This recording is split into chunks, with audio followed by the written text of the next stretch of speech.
Like, ride with me if you ride with me, you can slide with me if you feel like 550 on the 5 sticky, come get high with me, that's a deal, right?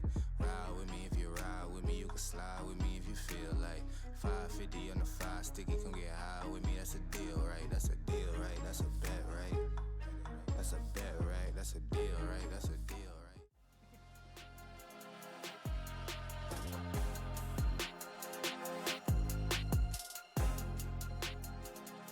Ladies, gentlemen, and everyone in that wonderful Technicolor rainbow in between, welcome to tonight's coverage of the Titan Esports Immortal League. I am What's Rooting, and joining me tonight, as per usual, my better second half, it's Ozzy. How you doing tonight, Ozzy? I'm doing well. Hello, welcome. Hopefully you're doing well yourself, Brittany. Nice little, break. I feel like, Thursday to Thursday for me is so refreshing, Oh, for yeah. me. But hopefully, we'll get, I say a good matchup, but maybe we're hoping deep down inside that this one is going to be pure chaos. It is going to be a matchup of all time, that is for sure. We have Team 4 avatars, the icon is wrong on the bottom of your screen, and it is Final Boss Tax Evasion. I'm not going to sugarcoat it. Both of these teams are currently 0-6 with a combined, I think, 20% win rate, give or take. I know Final Boss has a 20% and Team 4 avatars has like an 8%. It has been a rough split for both of these teams. And I think, as far as I'm aware, they're both locked out of playoff contention. They cannot make it in. So this matchup really is just how well can you play? How much fun are we going to have? How much are you going to show off here as like a last hurrah for your team? Because there's a good chance that you won't be streamed again through the rest of the split. Well, honestly, you know what? Can we get in contact with Sims to unban Shyvana just so we can treat this like a show match? Like I think if we could just get Shyvana unbanned, really also take off Fearless, really just get down Blind pick to the whole series, why yeah, there not? you go. Yeah, why not? Just have as much fun as possible. But no, I think today is gonna be quite decent. Also, not gonna say anything, but some of these players might be using today as a scrim because they're also, There's a you good know, chance that we are going to see a lot more aggressive play, a lot more risky play, a lot more again, just having a little bit more fun with it. We should also mention that we are on patch 2606, I believe, or just 26.6. I don't remember how they changed the naming scheme at this point, but we are on patch 26.606, whatever. The Shyvana rework has come out, but for Immortal League specifically, it is going to be disabled until the 24th. So next week, the champion will be available, and we can talk about it then. The rework still has a little bit of time to settle in. Some hotfix nerfs have come through. It's going to take a little time for people to adjust to her and figure her out. I think she's been struggling even after the hotfix nerf, or especially because of the hotfix nerf, but we can talk about that next week when people figure her out a little bit more. well, I won't be here next week, so I'm gonna talk about it right now. Hmm? Um, I will Team 4 say avatars. that the Shyvana rework, she's literally old Shyvana, but I feel like she really just kind of lost the flavor of all of old Shyvana. Her Drake Some of form it, is yeah. way cooler. I won't lie. It's Like her way better. dragon form and getting into The ultimate in dragon general, form is great. way better. The Like, fear makes so much more sense for a dragon in general. I like the design of the dragon form a lot more. It's great. but it is still kind of old Shyvana. In fact, Mm-hmm. I still kind of think it's a little bit worse because she doesn't even have a passive. Her passive is Her so passive is weak, really and bad. you It's know, really I bad. always get on PBE for like new reworks, new champions to kind of get ahead of things. And I'm like, so before, right, when she was, initially launched on PBE, her base stats were well below what they are right now. So even with your passive being a little bit better, you were still like 80 carry armor at 20 Mm-hmm. minutes of full farming. So, still a really weak passive. But enough about Shyvana. On to today's match. Like, Brady said, they can talk about it next week. So I won't be here, but regardless, I'm sure I'll get Unfortunately. that whole spiel if I have to, you know, ever see it, but I doubt it's coming through. Regardless, I think today could be some chaos. I think we could have some fun today. I think we could also see a completely dominant 2-0 because one team might not want to be here. Who knows? Could be Yeah, anything. again, there's a chance that we're going to be seeing a little bit more of a behind the scenes into a scrim. We could be seeing more of just players having fun with it because they are out of playoff contention. But we're going to have to find out once we actually get into the draft here. Again, game one, final boss tax evasion and team 4 avatars. You can see the score on your screen there, 0-6 for both sides. It has not been a happy split for them, but hopefully this will be a happy game. Yeah, I mean, also I feel like, on a team like this, I think when you are 0-6, it's kind of nice to just not take it as seriously, like, yes, you are gonna try and win. Yes, like, you don't want to be the worst team in the league, right? That's kind of what's going for. This is a point of pride for both of these teams. You don't want to be the team that gets beaten 7 weeks in a row. Try the hardest they've ever tried, right? Like maybe we're looking at like a world's final game 5 kind of deal here, so they aren't the worst team. We'll be the singed band away here from Final Boss, which Sintra and Rek'Sai as well, alongside Rise, Sivir, and one more band to come through. Varys, surprisingly unseen. He has been touched down a little bit here and there, but he's still very good AD carry. I wouldn't be shocked if we just see that first picked here, honestly. Inara as well, still strong as it turns Still out. very but good. There it is. Hey, Yeah. W. Now, a little tidbit about Mbessa. So I don't have the Titan stats, but a lot of these players play in AML, so I will use the AML stats. Right now, as it stands, Mbessa is sitting at like a 74% presence, and also on top of that, when she is picked, she's been picked 26 times and is sitting on a 70% win rate. So there's a reason why M600 people, players are banning this Mbessa. So because it is insane, they cannot deal with it seems. But it will be the Karmasan Zhao, great pairing, of course. Enchanter plus Bruiser. I think it's a tried and true combo at this point. You know. But now we're seeing the counterpick in the bottom lane, because while Karma pairs up pretty well with the Xin, it doesn't really like playing versus the Nautilus. That hard engage CC support makes life really difficult for her. You want to match this Karma with range. I expect something like maybe Caitlyn or Jinx. Jinx still a little vulnerable to the Nautilus, so I think Caitlyn is a lot better here, unless you want to just grab up a blind pick top laner or mid laner and save it, but the Caitlyn would get banned out, so it will be the Caitlyn grabbed up for T4A. And we're going to see the second phase of bans here. We are seeing probably what is both junglers with the Jax locked in, so I imagine we'll see some top lane bans. The Gwen immediately says to me that somebody wants to pick a tank. Yeah, I mean, maybe. I think also Gwen has been kind of still strong, even though she got nerfed. Like, people are obviously this game, it wouldn't have been flexible here for specifically T4, but for first or final boss, well, I was about to say first blood because that's the abbreviation. My fault. Final boss, they could still flex the Jax and the Gwen in the jungle top respectively, and because Gwen is pretty flexible, pretty good in both roles still, gotta respect that overall. And it is annoying to play against, especially when you're going with like a higher range comp, because you're usually playing champions in higher range comps that don't deal with it very well, but it will be the Talia blind. I like this versus the Jax, and it also shuts down a couple of other mobile mid laners. With the Ahri gone, there's a few less, but there are still options that you would want to pick, but don't want to pick into the Talia specifically. Victor is going to be the lock-in, so we're going to see probably just a much more standard, casual mid lane. I expect to see Talia roaming, Victor pushing waves. Now my question is, what is the blind pick top laner here for Final Boss? And it is going to be that Aatrox. And again, this feels like this lines up right into a tank matchup. I expect to see like Sion or maybe? Yeah, probably Ornn if it's going to be a tank. Sion, yeah, there is. Sion, of course, would be a bit sad about the Aatrox matchup. One of his initial counters after the Juggler not rework and the Aatrox rework came through. So definitely will be the Ornn here. Some scalability, of course, in the top lane.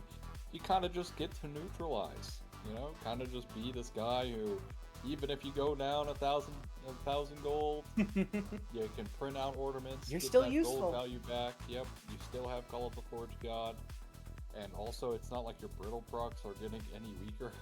So, you can still do pretty good damage here. I think for me, the thing I'm going to be looking out for from T4 is specifically the Caitlyn Karma. I want to see what they can get done, because of course one of the strengths of Caitlyn all kind of centers around her ability to domineer in the lane. If she can dominate, you know, get the Varus shoved under tower, stay under tower, and start farming those plates, you know, generating the priority for the Drakes, we can really see the game take off here for T4. But on the other side, final boss are going to start scaling in to this game, basically right as Caitlyn is going to be at her weakest point, right? The mid game, historically Caitlyn's weakest point ever, right? Like that's basically the weakest she's going to be. But Varus, right, is going to be the poke Varus, the Victor, and the Aatrox are all going to be starting to spike in the mid game. So you might need to be mindful about that. It's actually Bubs. Bubs taking quite a bit of damage here from Evil Lobster. Conquer on the Jack stack. That is 3/4 of Caitlyn's health already gone. There's trying to throw down the arrows, but can't get much more damage done. We're going to have to yell at Void Star after this game because they decided to keep their streamer mode on, which is something that we've yelled at these players at for the entire split. Come on, guys. But it is also going to be an invade, seeing all the pressure on the bottom side. Not even an invade, actually. It's just a full-on vertical jungle. Flash forward. Yeah, stay behind me. Looking for some aggression here. Ignite down onto Bubs. Trading Flash before Flash Ignite and Flash Heal. It's not the worst trade on Earth, especially if you are the Nautilus. You know you're going to be taking punishment early. Just keep the pressure up. You know, the point I was literally just talking about Caitlyn needing to dominate in the lane phase, already towards the back here. And it's using a lot of CS for it, which is really brutal here for Bubs. And, I mean, honestly, Evil Ops are kind of with a great look there. I don't actually even know why the Caitlyn ended up getting caught in that manner. But happens anyways, and this is a great lane phase already here for final boss activation. Yeah, I'm also kind of surprised that Rico ended up opting into this vertical jungle, just because your top lane is Ornn versus Aatrox. You're not really going to be playing that lane for dominance, and your bottom lane is Caitlyn Karma, a lane that wants to get ahead, wants to push, wants to be aggressive, and you're kind of leading them to the wolves with Jax just having full control of the bottom side. Yeah, we saw this happen at first stand, and as it turns out, usually the jungler who is verticaled on the bottom side of the map ends up winning the game, and that's because Drake's stacking is so strong. Of course, usually the carry is on the bottom half of the map, so you also have the pressure there. But when you're playing a Caitlyn lane like this, right, if you recall all the way back when you had our last game, you had both junglers kind of sitting in the tri-bush, waiting to just counter gank and gank each other to defend for their bot lane, who was something like something like the Ballista or the Caitlyn, right, because they want the lane cryo. Same thing with like the Ashe. But the vertical jungle means that, you know, for T4, they're actually not going to have a jungler, and this lane state is just absolutely abysmal here for T4. Yeah, Tanks walking into Evasion, he's gonna now be in trouble. Does have the shield on. We're gonna root down on to stay behind me, so getting a little bit of extra damage down. Void Star taking a little extra damage on the Varus, but I think they're fine to trade health bar for health bar here. They have Lobster on the bottom side of the map. They know that they control this entire river. I mean, very scary as well. Let's come through. Pushing forward, middle lane the root as well. Banks eating up quite a bit of damage. Is going to be taken down under half HP. The piercing arrow is going to land. One more on him, but it won't come through. Void Star in a lot of trouble, already under half HP. Lobster in the area, so as much as Bubs and Banks want to play aggressive here, they just can't walk up. Another piercing arrow lands. But with the Zin's out covering, I think this play is going to dissolve. Also, you have to consider that final boss is a carry, pretty low here. Gonna have to recall himself now. Boros has been playing really well on the Nautilus.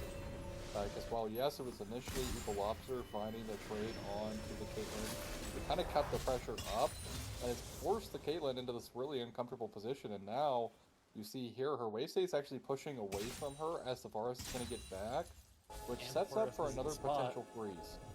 Has the Hex Flash. This is a very dangerous spot as Ruko and Banks are a little too far away to help out, but really have the damage to finish off the Caitlyn this early. Get the auto down, Ignite coming through, they're just going to instantly throw everything onto the Caitlyn. Nice hook lands, waiting on that 90 caliber net. Piercing arrow through the barrier and the shield, it's not enough damage, and now Void Star, the one in trouble, has to flash away. Stay behind me, trying to ward off the gank here from Ruko and Banks, but it's actually going to be Waros, the one who ends up falling. First blood over to Ruko on a great piece of jungle. Yeah, I mean, they just go a little bit too far, not having enough damage for the Caitlyn there. And Ruko able to kind of hang around the bot lane here. It's actually up CS off that vertical jungle somehow, so well played from Ruko to kind of recover, and also recover the bot lane very critically here. As if it had been recovered soon, it would have been pretty awful, but now it's too late.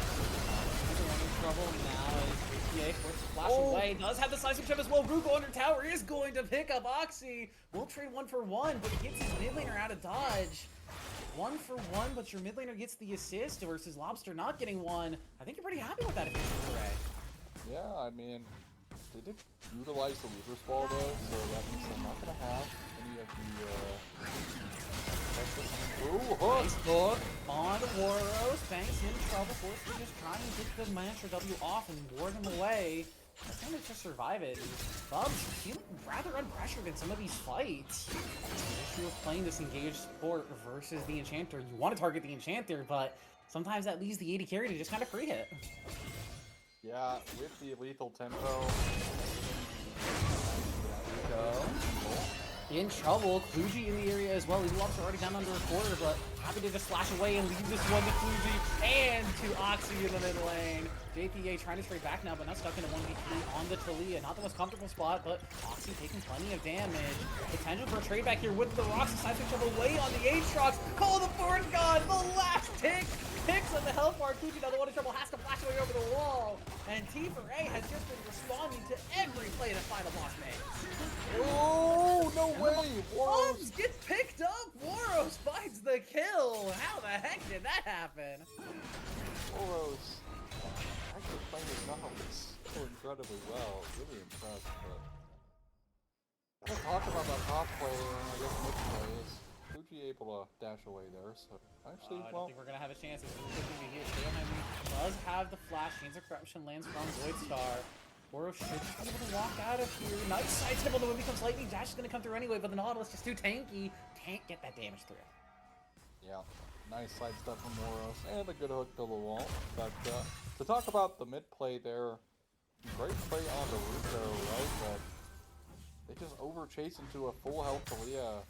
Kluji obviously crucially missing a couple Qs, which could have given them the much needed CC. But they were kind of lacking for that play. But overchase ends up being a 1-for-1 at the end of the day. Kill going over towards Bjorn is going to make this Ornn happy. But something making this Ornn a little unhappy is the stance from top lane. Because even though the Aatrox was the first one to rotate down, he's actually up about 13 CS, 14 CS, something around that, you know? Give or take a few. Just something expected in the Aatrox versus Ornn matchup. In Ornn versus any bruiser, really, like, if you're not getting them solo killed, or at least close to solo killed, levels 1 through 3, you're going to be struggling your way through the laning phase, and that's just kind of expected. In this lane, now, of course, 1-2-1 Victor. Definitely not the stat line you want right now. And might find a third one. Has found the Victor when the flames gonna land. The silence is still gonna come through off the ultimate, but it doesn't matter. JPA with the seismic shove into the rocks sends the Victor to a watery grave. Dogs not taking much trouble as there be death trouble. This is looks to be hauled onto Banks instead, who has the flash. Nicely placed to get over the wall. Piercing Arrow lands, but the Knight is not gonna take enough damage. Banks will be forced to recall here, but again, just surviving, staving off the damage from this Varus and Nautilus. Banks walked up too far. Lobster in a lot of trouble here. Doesn't realize it's just yet. Now he's gonna finally find out. Decides to sub lands. Pressing guards there for Ruko as well, but maybe Lobster can trade back. Not a chance. Ruko with the 3 talent strike is gonna take him down. But now Waros and the Void Star can walk into the pit. Ruko taking a lot of damage, but over the arrow from downtown. The Dragon's down to 500. Somebody's gotta finish the thing off. JPA is gonna pick up the kill. A couple more O's. The Lakers are over the wall. Oxy will make sure that dragon is secured for final boss. No way. No way this is about to happen. Bugs. Bubs blocking up way too far forward, and that is a double bust. The red buff slow, the piercing arrow, one more auto to come through. Void Star finds a solo kill. We knew this game was going to be chaotic, but I think this is even extreme. Yeah, I mean, oh my god, what is happening? Victor getting the dragon. Double trade on the jumpers there in the pit. And Bubs disrespecting the Vars.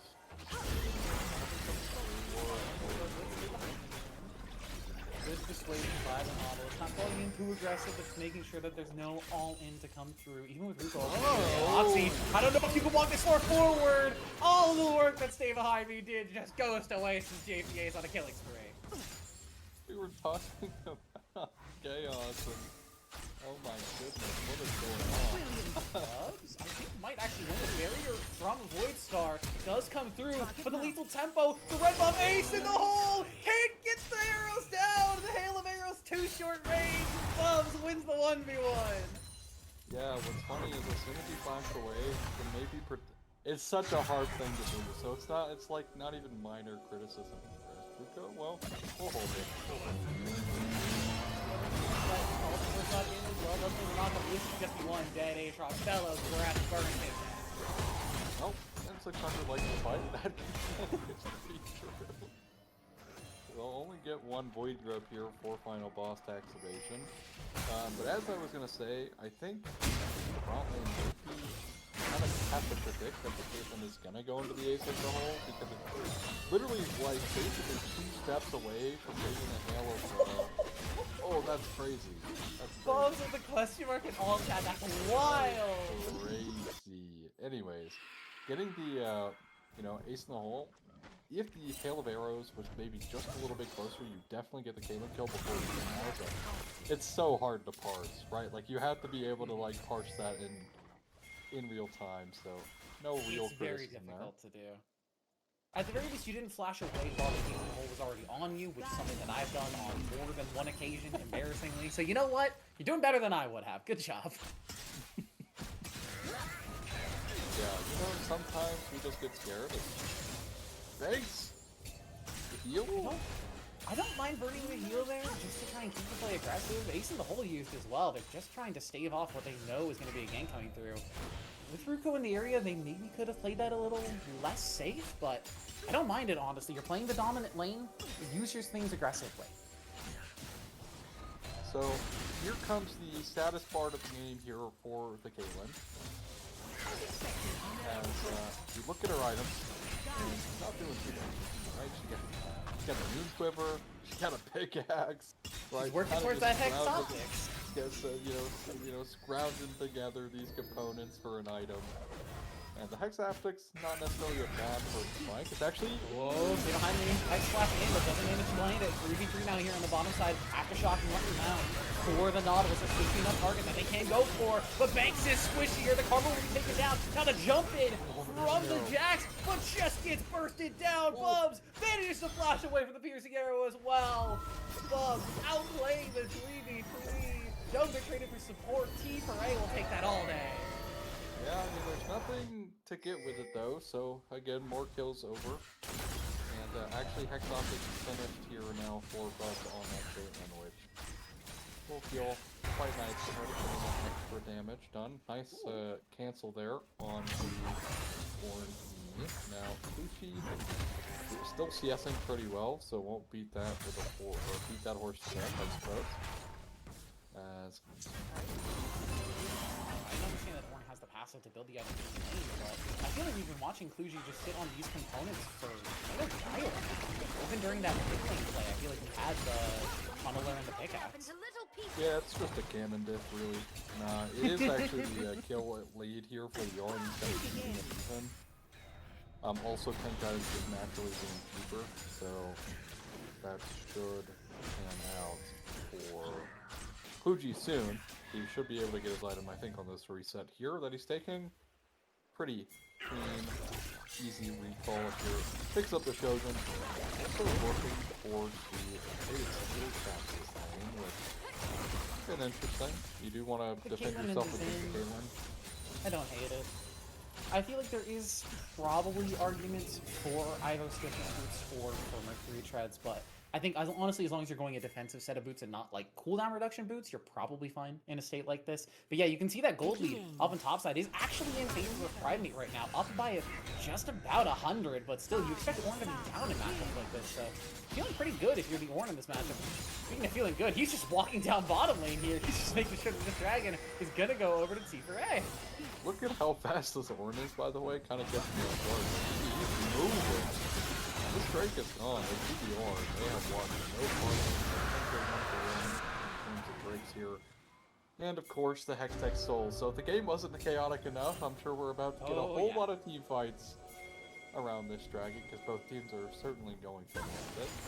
Something I do appreciate about these games, or this game so far, is at the very least, both teams are definitely trying to win. Like, that is something they're trying to do. They are playing their hearts out today. Something for Final Boss, you're feeling a little bit better about that dragon thing you used to get early on, but you know, feeling better. Voice Belt just to get the heck out of dodge. And he's going to land the hook on the Ruko, but with the pressing guard, he's so damn tanky. He drops her onto the backline with the Grand Master Spike. The piercing arrow comes through. Bombs is deleted. Ruko on the line. GPA on the backline, trying to get the damage in. Woodguard just sidestepping everything. Give him the triple. Make it a quadra. No, Lobster's going to steal that one away, but a huge play from Void Star for Final Boss. Sets themselves back in the game.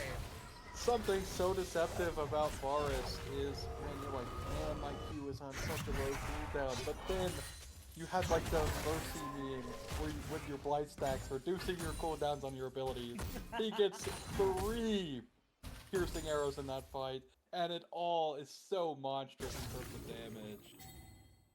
And this Forest is just a teeny bit fed, just a teeny weeny bit ahead here in this game. 5-1 and 4. Manamune already purchased here, working item, which should, in my opinion, probably be Serpent's Fang. You do want to deal with the karma earlier rather than later, because it would really suck if this karma with the Mikhail starts to like really scale and take it off and start dealing with Not a lot of mana, but you don't need mana to recast the Horde. Picks up a killing spree now. 3-0 on this Horde. You got the Rift Herald, but you gave your life for it. Well, have to use the ultimate, but it just doesn't matter. Ruko and Primate happen to take up the turrets and give the kill over to the gun there. I said it before, I'll say it again. We knew this game was going to be chaos, but this is absurd. Hey, Rift Herald for 2 deaths. Worth. Hashtag worth. Absolutely. Now, it is going to determine just how bad that play was based on what they did and how he died. The dive here, there's that Arcane Storm. Bubs goes down, one more piercing arrow, great tanking from Wara. And that's just a cleanly executed dive. JPA a little too late to try and counter it. Final Boss continuing to just drop the pressure. Boris wants to keep this play going, actually. Just gonna look for the hook on GPA. Pushed back.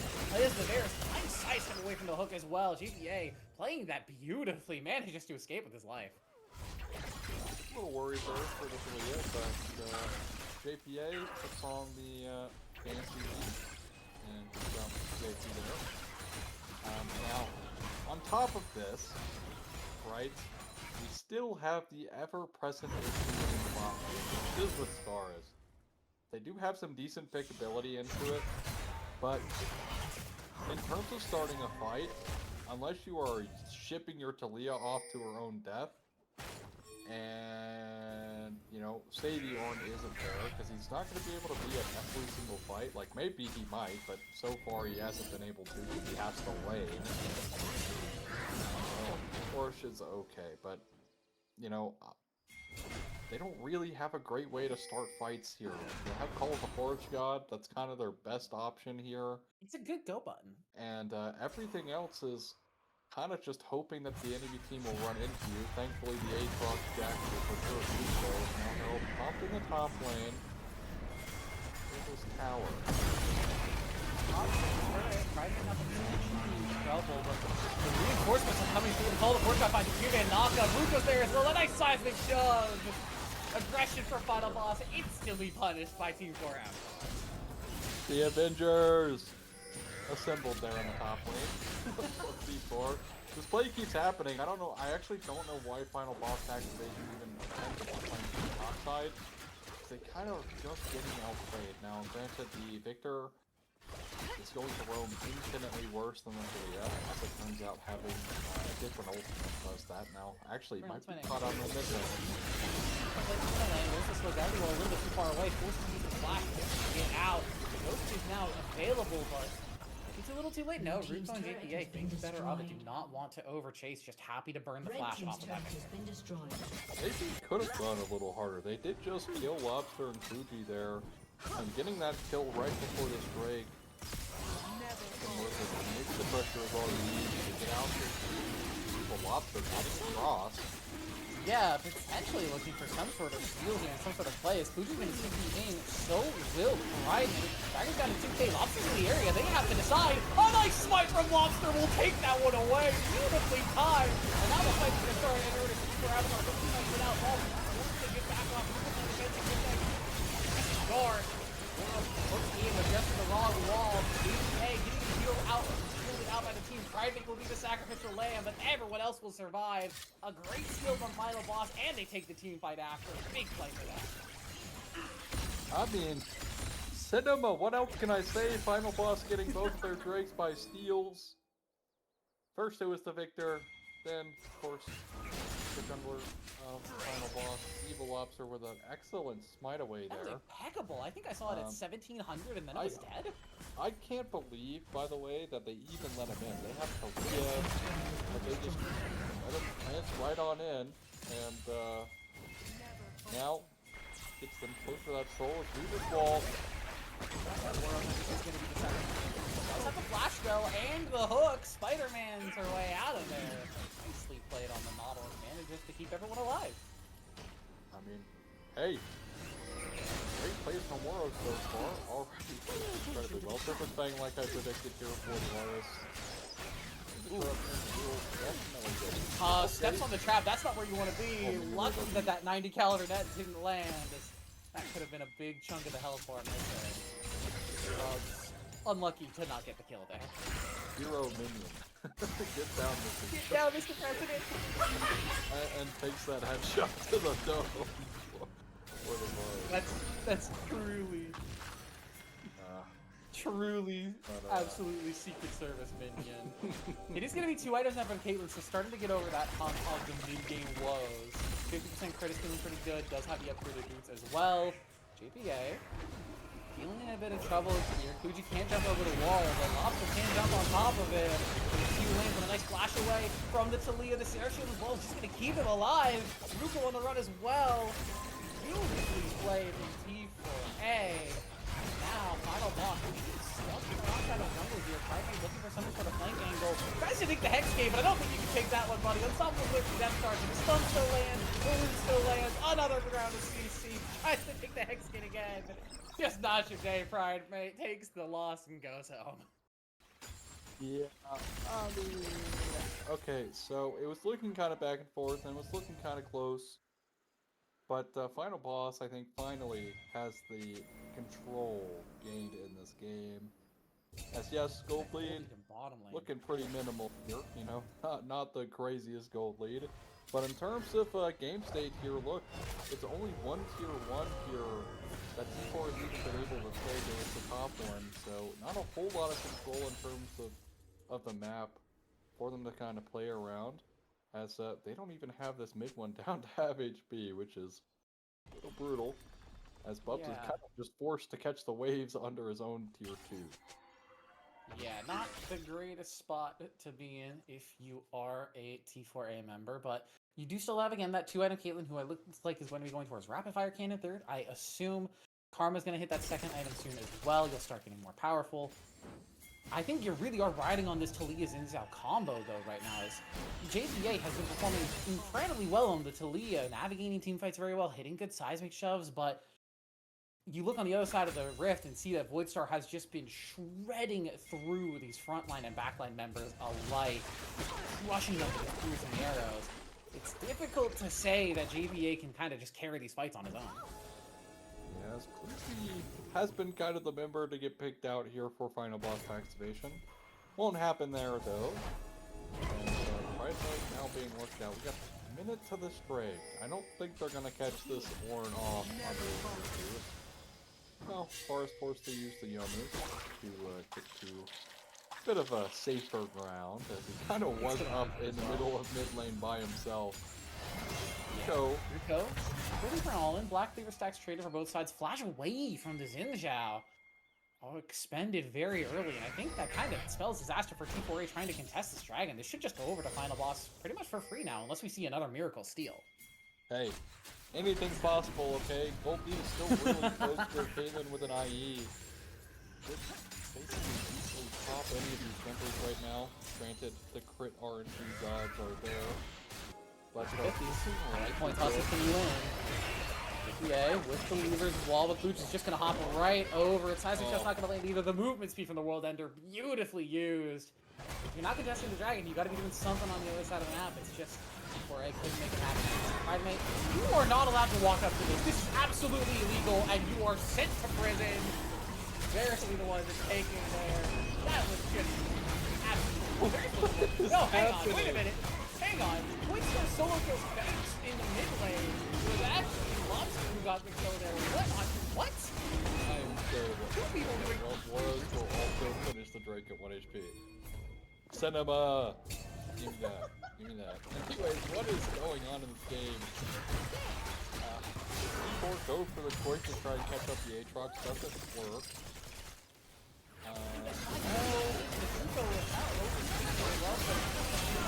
Behind them. Also guard with a lot of work. They're supposed to stay outside of it, but can't do enough. But Oxy will pick up that last hit. And JPA forced just on the run. It's just over-aggression from T4A. They had a lot of good early plays, but now final boss is just continuing to punish them on rotates.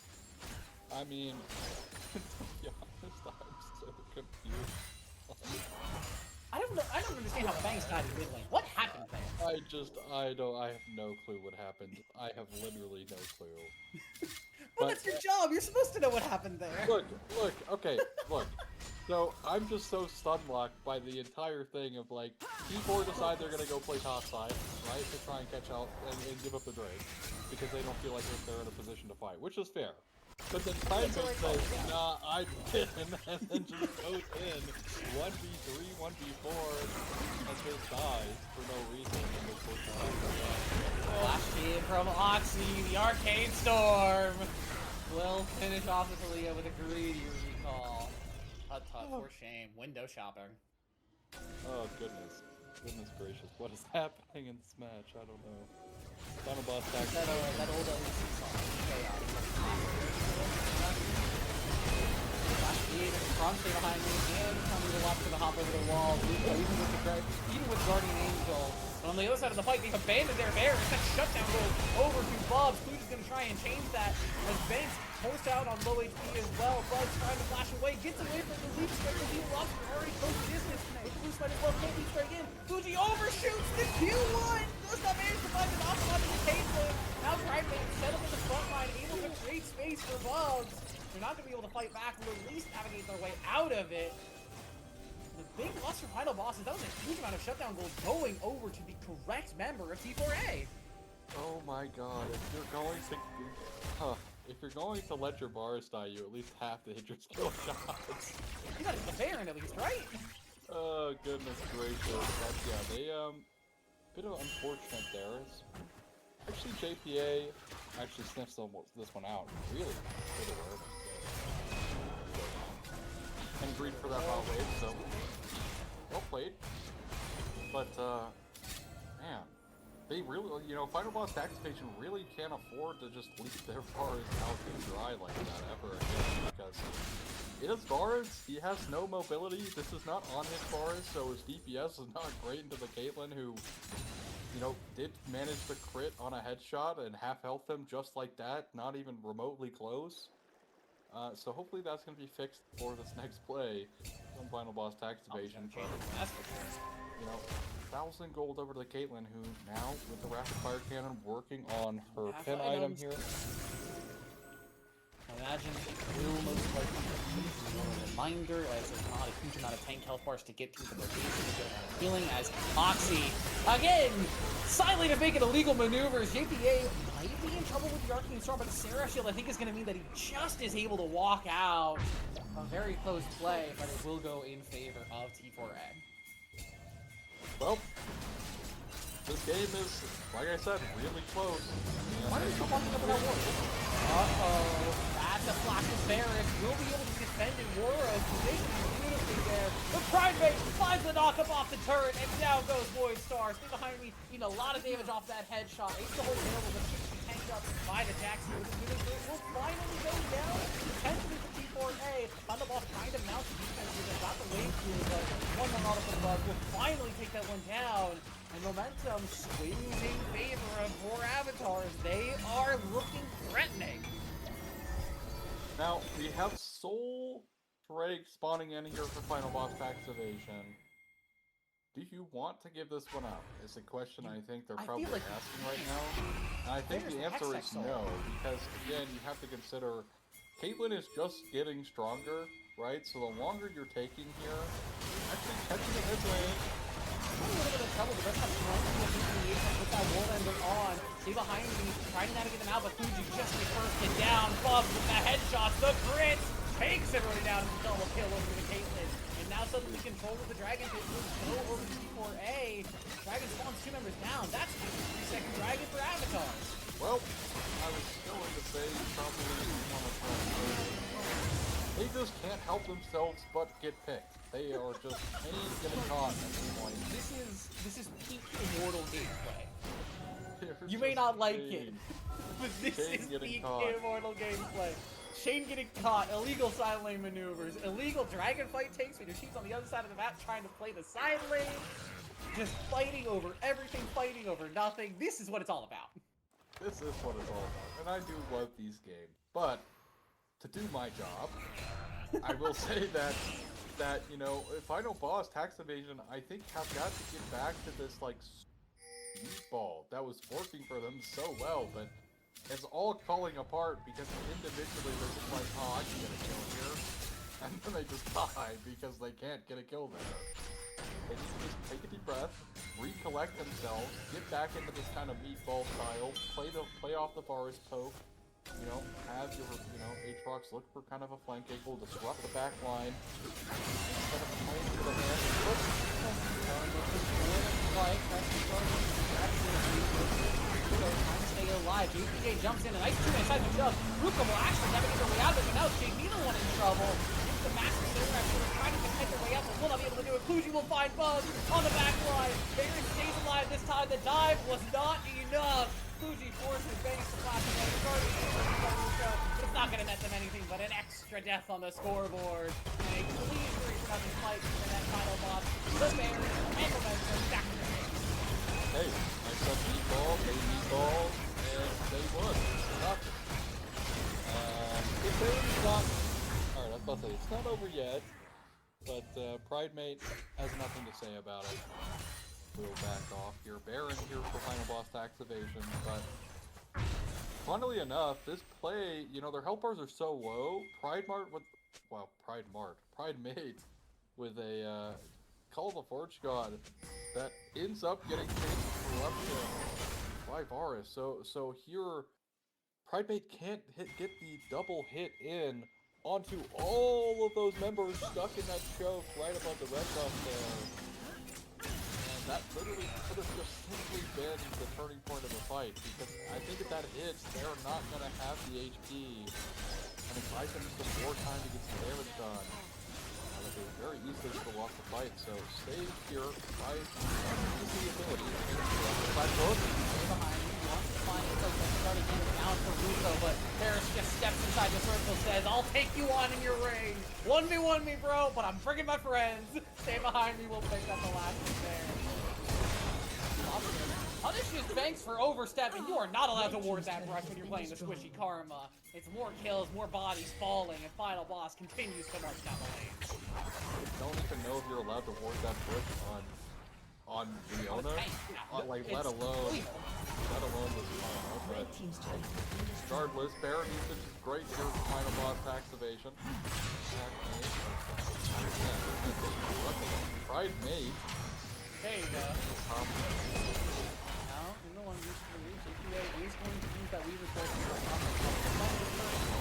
up. He's caught by the rock. Has so much healing on the Aatrox. Cannot push him down. The team of interruption as well. A double kill over to the Aatrox. Fuji finally back in this game. And Club stepping up way too far forward. Will that even kill with the last tick of the piercing arrow?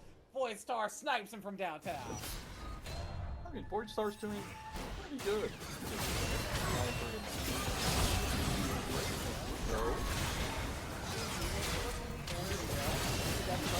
Now on to the bear, splash away, but flashing away because one more auto, big shutdown over to Ruko, but we'll probably be left to go. I say that, but then there's the massive Karma shield.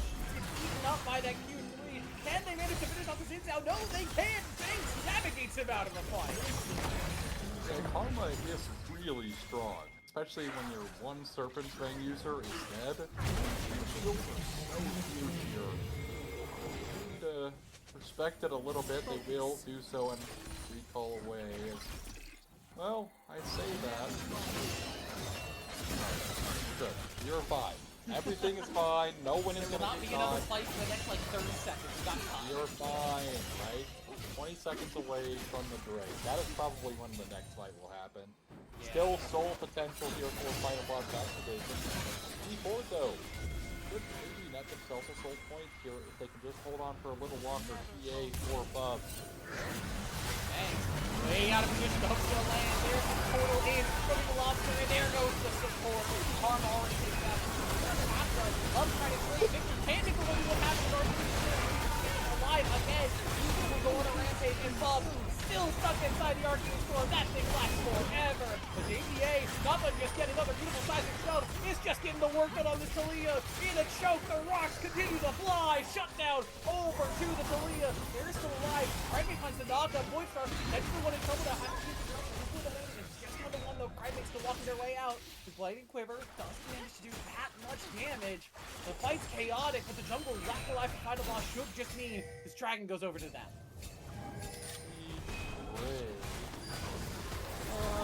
Pretty low.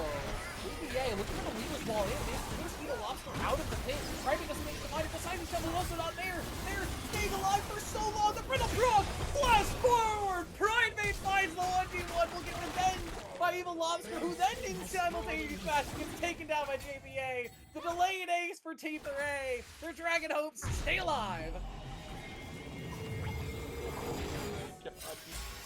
You couldn't have scripted this game to go this way. It is just so happening to be this way. As now we're going to one attack basically with less members here for final boss activation.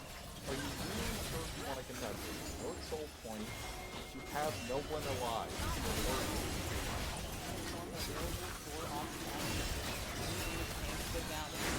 Not there. It's just gonna go over T4A. That's 6 dragons taken fully for both sides. The next dragon will guaranteed sold no matter who grabs it. I cannot believe it is. We've gone in this game for this long. How are we 40 minutes into this? We're 40 minutes into this game. Final boss tax evasion again. It's a bit of an overplay because they're trying so hard to kill this Caitlyn, but they trade so much of her HP. And also, they give over a kill, right? But into the GA, so Bubs is able to just revive, just a little bit more damage, and then, of course, JPA on the Talia, who's literally full health, same as Pride Mate on the Ornn, just chipping away over time while they're so hardcore focused on the Caitlyn that it's ending up with JPA carrying the fight. Or JPA's Talia, this game has been absolutely absurd, and I think is the biggest reason why T4A is actually still in this game. As much work as Bubs and Banks have done, as much as the engages from Trident have been good, early padding from Ruko managing to bail out this bottom lane. JPA on this Talia has kept these fights in spitting distance for T4A. Even in the ones they lose, it's because something else goes wrong for them. JPA has just been on a tear. Now with the bear started up, Talia has a lot more room to do a lot more work. Here you go. Doesn't want to let that happen. JPA, they're in trouble. Ruko focused on the pit, though. Fuji forced to flash out instead. JPA has the team defending them. There, and it feels off, though. Already getting back up to full HP. Ruko continuing to trade. Versus Fuji, getting quite a bit of poke. But now Ruko, face checking into Evil Ops, are forced to use the Crescent Guard very early just to disengage. And that's a big cooldown lost for the Xin Zhao. Everyone's going to disengage for now. Okay, we're fine. Off stress here. We're just gonna poke, right, guys? Poke looks for reward, not in there. Evil Lobster though looking for the all-in, and he has found GBA. But the heals, the shields, the sustain is enough. And 2 are going to use the right one of a Caitlyn. Pressure guard, not pressure guard. Counter. A lot of work from options. Now in the background, happy to play aggressive. The industry outwork is so low for the boss of JBA. Still 3 firing bombs. Still looking at the damage. Gets stunned after the 90 caliber that, but you don't care about that. You took the fight. You took out Fuji. The health bars are too low. That's a free Baron for T4A. They just don't have enough DPS at this point. Like, the game has gone on for so long that their worst comp is continually struggling now into the orange. But look at their base. Right, man. Looking for the 1v1. Has the shield. Has the heals. Has the sustain. But in the meantime, their base is going down. Barris will make it a 1v1. Actually, taken by Lordstar. Really takes them out again with this. The Ruby comes later. The headshot will finally hit the ball. Will hit the Baron. The Nexus turns starting to fall. A big pickoff by Victor. But then Ox just gets taken down. Ruko with the full combo. He will pick up one, though, off the burn from the Blackfire sword. Now Lobster is in. Ruko, you may have overseen the welcome. I really want to find these kill of the world. But that was so damn tanky on this big depth charge as well. Just staying alive forever. You've got to be kidding me. Ruko gets taken down by Evil Lobster. They do lose the Nexus turret here, but those do respawn. So That's fine. I'm sure that makes it worth it, right? not the craziest thing, but man, how it is so hard to color for this game because it is just pure chaos across the rift here. But the initial breakdown is dead. They aren't actually able to get the bar damage through, right? And because their comp is so bursty, now that this game has gone on for 40 minutes, the Ord is slowly becoming more and more unkillable. We'll finish up his last item here soon. So they don't really have enough damage to get through. GA is also being a really annoying thing here for Final Boss Tax Evasion. As now the Caitlyn with the GA activated again. So they'll have to kill her twice. And oh my goodness, can we just Hang your game, take a I deep guess. breath? Please? And, They're making me work for it today. My God. Like I know, you are working so hard, but realistically, Final Boss Tax Evasion, this game should have been theirs, but we are now going to the longest soul I have seen so far in Titan. 30 seconds away from it. Boris, Victor need to connect on some poke. Again, their comp is not going to work if the whole like front to back comp fight happens, because the Caitlyn will just out DPS them. Look at this damage on the Orb. Yeah, this is the point where the various starts to fall off. Maybe you want to pick up the later routine at some point, but Oxy is the one who's caught out. The second stuff doesn't land, but the damage is through. It does not matter. War was forced to use the hook just to try and get away. JPA will be forced to back out and go back into the fight, but maybe won't get a chance to squeeze in on the flank. But the team is there to keep him alive. Bobs will pick up Fuji, but in the meantime, the dragon is started by Ruko. There's only taken down so low. The range from Caitlyn, headshots from downtown. T4A have mounted their comeback. They have scaled into the late game, and it's looking like they're going to take this game. I mean, they should easily end here. They will pick up the soul just in case. This Caitlyn is completely untouched. I mean, this is just complete disaster for Final Boss Tax Evasion.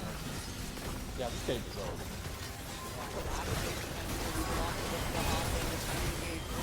The DBA again untouched on the backline, and looking to provide the code. The damage, the lethality comes through. T4A in a messy game one. We'll start the series off with a bang. I'm so confused at like Final Boss Tax Evasion. I just don't think understood that all of these like minor issues that they, you know, all were like culminating because they were on a timer, and I don't necessarily think they thought they were on a timer. You're playing against an Orin Caitlyn, right? You don't have DPS in your comp because you're playing Poke Varus, which is fine, right? It is okay. I'm not blaming Poke Varus. It's great at the Caitlyn. In fact, well, at that time no one was playing Pokeballs because no one even knew it existed, and lethality hadn't existed at that point. But this was the first Caitlyn counter, right? Like, this was the champion that was introduced to counter Caitlyn. And, you know, it's because of the range, because of his ultimate, right? It's so good, but when you aren't playing the on-hit, you don't have the DPS to kind of net into it, which means, unfortunately, this Ornn becomes unkillable. But also, massive shout-out to JPA on the Talia. He does the most damage in this game. Talia almost never does even like half or 80 carries damage in most games, but it really is the member that held it down for T4A to get scaling, to allow Bubs to even get to the point where he's one-shotting all the way through Final One. Yeah, despite a couple of mistakes, I also want to give a shout out to Banks. In those late game team fights, without the shielding, without the healing, without that support, the team does just fall apart. So great work, I think, from all members of T4A. Everybody in this game had something to work on, but everybody had their shining moments as well. Kluji had some good flanks. Voidstar had a lot of good poke. There was a lot of damage coming through from everybody. People played pretty well, but the game was chaotic. We're going to cut to a short break here while we get ourselves ready mentally and physically for game number 2 between Final Boss Tax Evasion and Team 4 Avatars. We'll be right back on the other side of this. Don't go anywhere.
Welcome back, everybody. We are getting ourselves underway for game number 2 of Team Final Boss Tax Evasion and Team 4 Avatars. I'm still Brody, that's still Aussie. But before we get into the draft for this game number 2, there is something fun that we like to do here at Titan Immortal. Our producer throws us 3 skins of varying choices and figuring out who are we going to kiss, who are we going to marry, and who are we going to kill.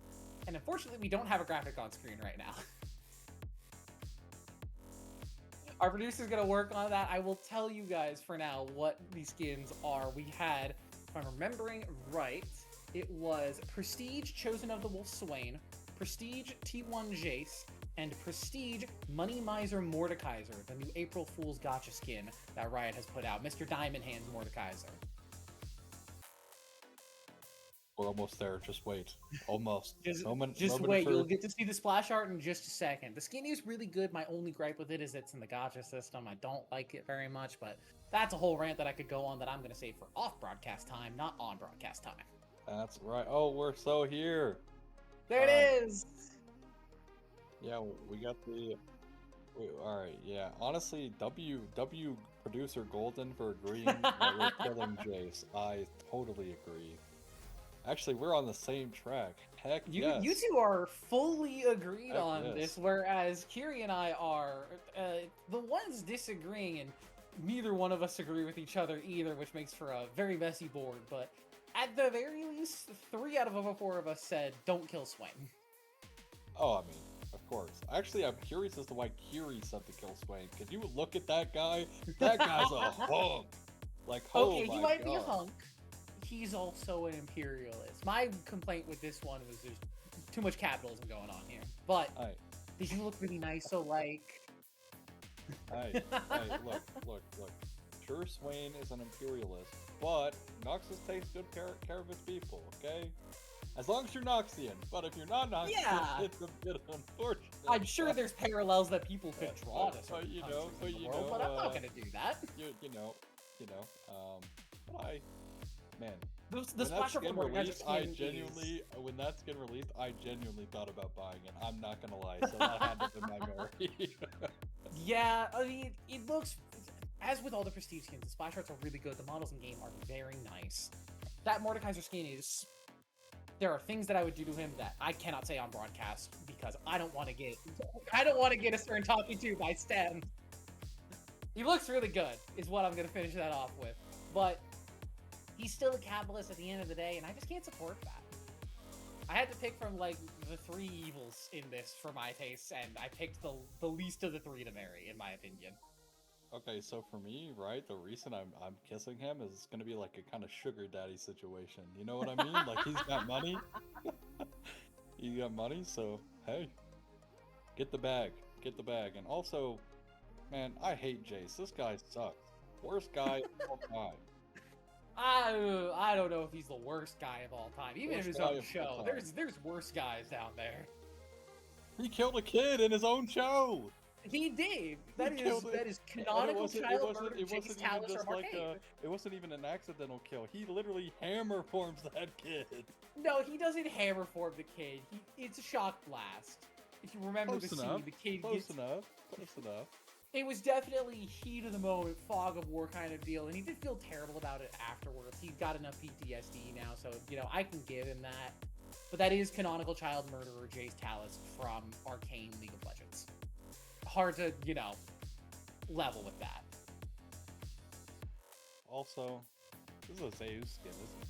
That's the last. This is. It is the last T1 Zeus skin. It's not, maybe not the last Zeus skin, because he could win Worlds, you know. There's just no way that's happening. Not with how he's playing right now. I'll just put Really? it out there. Wow. Ain't no way that's happening. Not right now. Especially Hey, not worst- with NG. I think we have to rationalize that with Beryl has won Worlds twice. Okay, look. First time Beryl won Worlds, horrible. Second time Beryl won Worlds, he was actually pretty good. In fact, he genuinely had a run for the MVP vote because his He did. Heimerdinger shenanigans were just so good. God, on the ring. don't remind me of the Heimerdinger support meta that came out of that tournament. My nightmare. I was playing so much Pike at the time. Oh, I just felt terrible because anytime I would go for Hook, it's just like, it's smaller than the diagram, and then everything about me just wants to throw my monitor through a wall. look, I'm just saying, DWG Barrel 100%. You can argue. I think he really wasn't that bad on his second win, which to each their own. But will be the Rise ban away here for T4A. As well as the Shen, no six-pack of... Honestly, I would be... please just let it go through. I just want to see some of the craziest things. Flash teleport, like level 1. Please, just some, like... We already After had what happened ridiculous last game, chaos we for might game as well one. just get the six-pack in here. Come on. It looks like the bans are going to remain relatively the same for this game number 2. Sides have swapped. Team 4 Avatars is going to be on the blue side now. It is still Syndra Singe. It is still Sivir, Mbessa, and Rise. I think it was Rek'Sai was the last ban for Final Boss last time around, so we'll see if that remains the case or if their bans swap up here on red side. They will. It's going to be the Xayah this time around. Man, I wonder how Final Boss is doing, like, in current league, because they should have definitely won that last game. Yeah, There's just no way they should have lost, but T4A with a pretty good comeback, and off the back of JPA, starting off strong with the Ahri. Yeah, and with no Talia as the real counter pick, even Syndra is a fairly decent matchup versus the Ahri. I think this is a great spot to pick her. I mean, you can't have Victor to try and just sidelane out scale. You can't have the Syndra to do the same. You can't have Talia for the 1v1. You're going to have to pick Sylas instead, which is going to negate a lot of other potential picks. We're probably not seeing like a Malphite or an Alistar anymore, but I'm not sure that Banks would want to be playing the Alistar with an Ahri anyway, so it leaves a lot of picks off the table, and you're now a lot more cautious about what you want to pick in the future. Yeah, I mean, sometimes picking Sylas early can work for you because you're also kind of shutting down, like, good ults, right? Like, good pairings as well. You'll be the Subjugate from the Trundle being able to be picked up here, which might actually cause some issues depending on how they draft here. Will be the Poppy, actually. Poppy, flexible top jungle, support, whatever. Throw her wherever, she'll perform. Even Does 80 pretty carry. well versus the Sylas as well, yeah.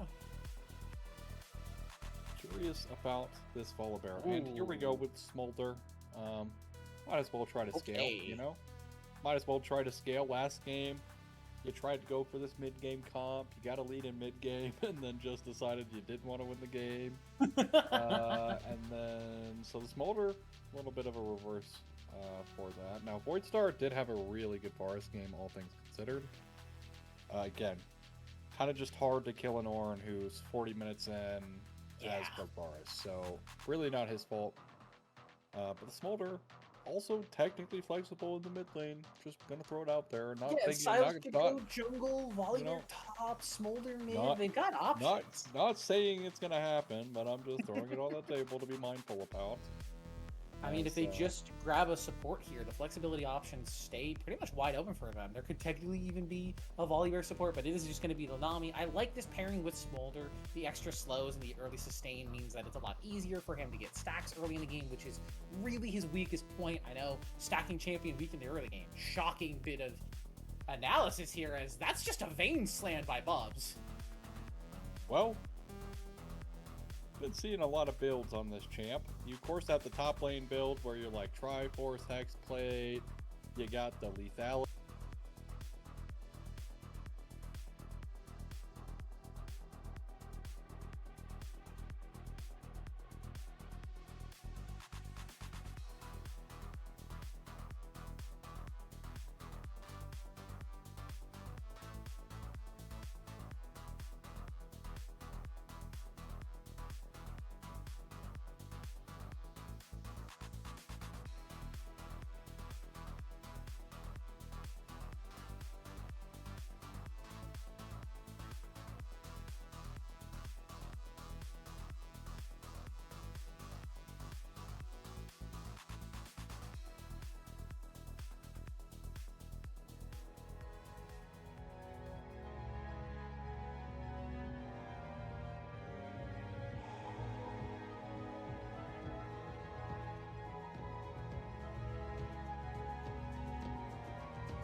Okay. Okay. All right. No reason. We're chilling. Welcome to Summoner's Rift.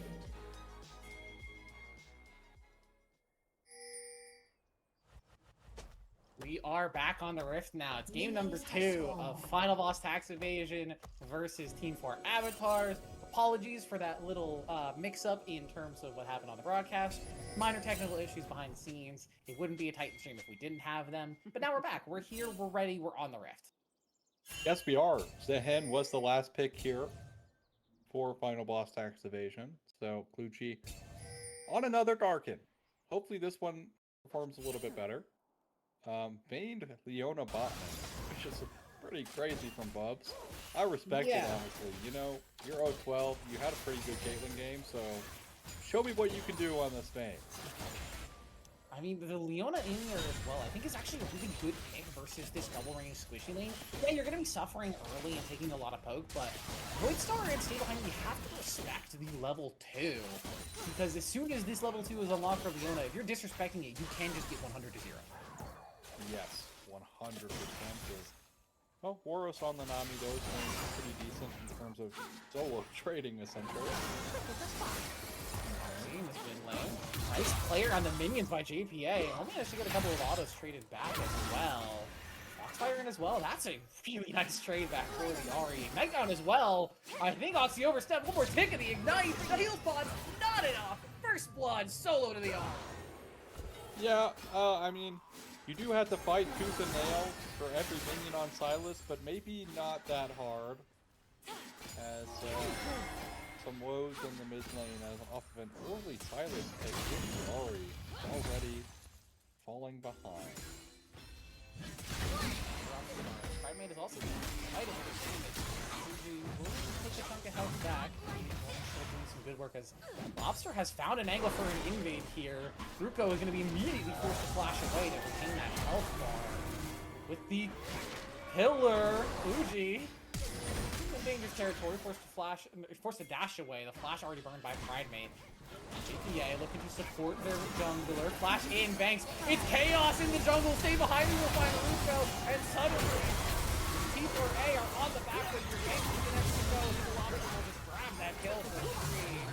Huge trades picked up, and the invade ends up being successful. Well, I guess we're gonna have another similar game to last one. So, great invade from Final Boss Tax Evasion. Although T4A going way too far in terms of trying to defend the boss. Yes, you don't want your Tumble to lose his buff.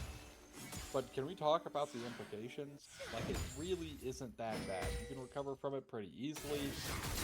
Is it really worth pulling all of your laners from their lane and losing so much CS out of it? Their bot lane is actually shoved in. Granted, what won't show up in the CS stat line right now, but still, you have to consider that when that happens. And look, Ruko gets an invade on the top side because of it, right? So what is the point? Just give out your red, man. Yeah, know your jungler. Inspired probably says, yeah, I ain't giving up my red buff there. And that's You are fair not enough. inspired. Your team But, is not. Your team is not playing in the LCS right now. Kind of like when Carrier says, I can pull off all these support matchups in like the LCK because I'm Carrier, you are not Carrier. From your solo queue games. It's the same kind of advice. I mean, also to consider, right? Like, you might not want to be inspired, as he did get 3-0'd today, so. Yeah, but that was also, you know, Genji's kind of good at League of Legends. Yeah, well, for most of the year. Yeah, we don't talk about World Championship appearances for Genji, but, For- you know, for for the most entire of the rest of the year, they look great.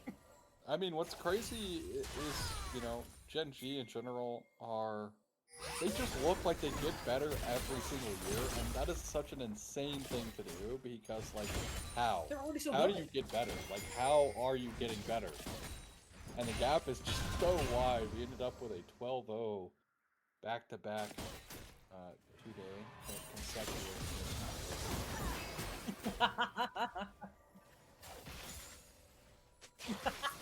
Our producer is currently ranting about picking Gen G on pickups for Worlds, which are always fun to do, but you should never bet on Gen G because they will always find a way to absolutely bomb their way out of the tournament in spectacular fashion. Chovy he made a deal with the devil to be better than Faker in every aspect, but can never win a World Championship. That's his case. Yeah, honestly, sounds pretty true. But back to this game, Drake started up in the final boss activation. Will be the first Drake. Well, tank from the bottom side by Ruko though. Voidstar, the one in trouble. Bite's gonna land. Banks gets the CC. Vito splashes forward, but doesn't get the kill. The Condemned to finish off the Silver Bolt procs doesn't finish it.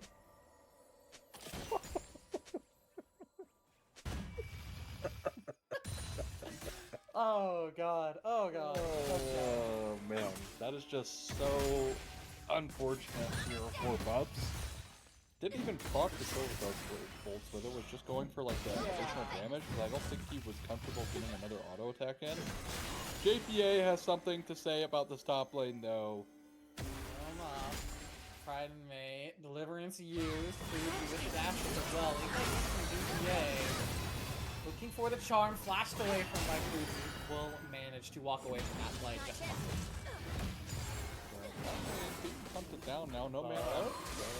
There's the slows, barrier in. Trying to get a little bit of damage down, taking up a first shot forward as Voidstar, but I think just happy to get the stacks off of this. They're feeling fine with the spot that their lane is in. I mean, yeah. Well, it's just a small trade. Small itty bitty trade, but yeah, I mean, for Bubs, it's actually quite nice that, you know, he's able to not die to the Smolder there. If he does, it's actually very, very, very, very, very, very, very bad.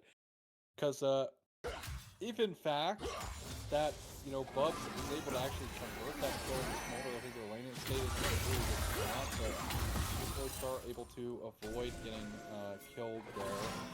And also putting the pressure back onto the Vayne is a little bit problematic for him, but not like Vayne is a stranger to scaling herself. You know, that's also something to look out for. Late game Vayne, the Gosu moments, trying to just 1v9 a team fight. Hopefully we won't see that out of Bubs, and we'll see successful 1v9 moments, but we'll have to wait and see on that. The late game is still quite a ways away. First Dragon to go over to final boss. They got the individual Chemtech Dragon. Not the greatest honor, but as I always say, healing shield power tenacity underrated, as Voidstar will take a decent trade into Banks there. Get the Leona about half HP and 4 stacks to the Dragon. He's sitting at just about 61 right now, which is pretty much on pace for where you want to be at this point in the game. Yeah, going really well in terms of the stacks here on the top side. Pridemate having a grand old time into the Zan. Up a bit of CS here. But the jungle objective domination here for final boss activation. Don't be an early game objective Andy though, alright? Just because they're getting some early game objectives, which is expected from the Volibear. Saw what happened last game. Yeah, we also did see what happened last game, so that game was a bit more even in terms of the objective take, to be fair. Yeah, nice they did steal great from... It was Oxy there in the mid lane who made that steal on the Victor Haven, which made it 1-for-1 in Drake's. It was... I feel like we can't even take analysis of game 1 and bring it to game 2 because that game was just so all over the place. I mean, you saw how this game started, so I mean, we're probably due for another one here as the lane phases will break down eventually. Yeah, it is going to be Sheen items.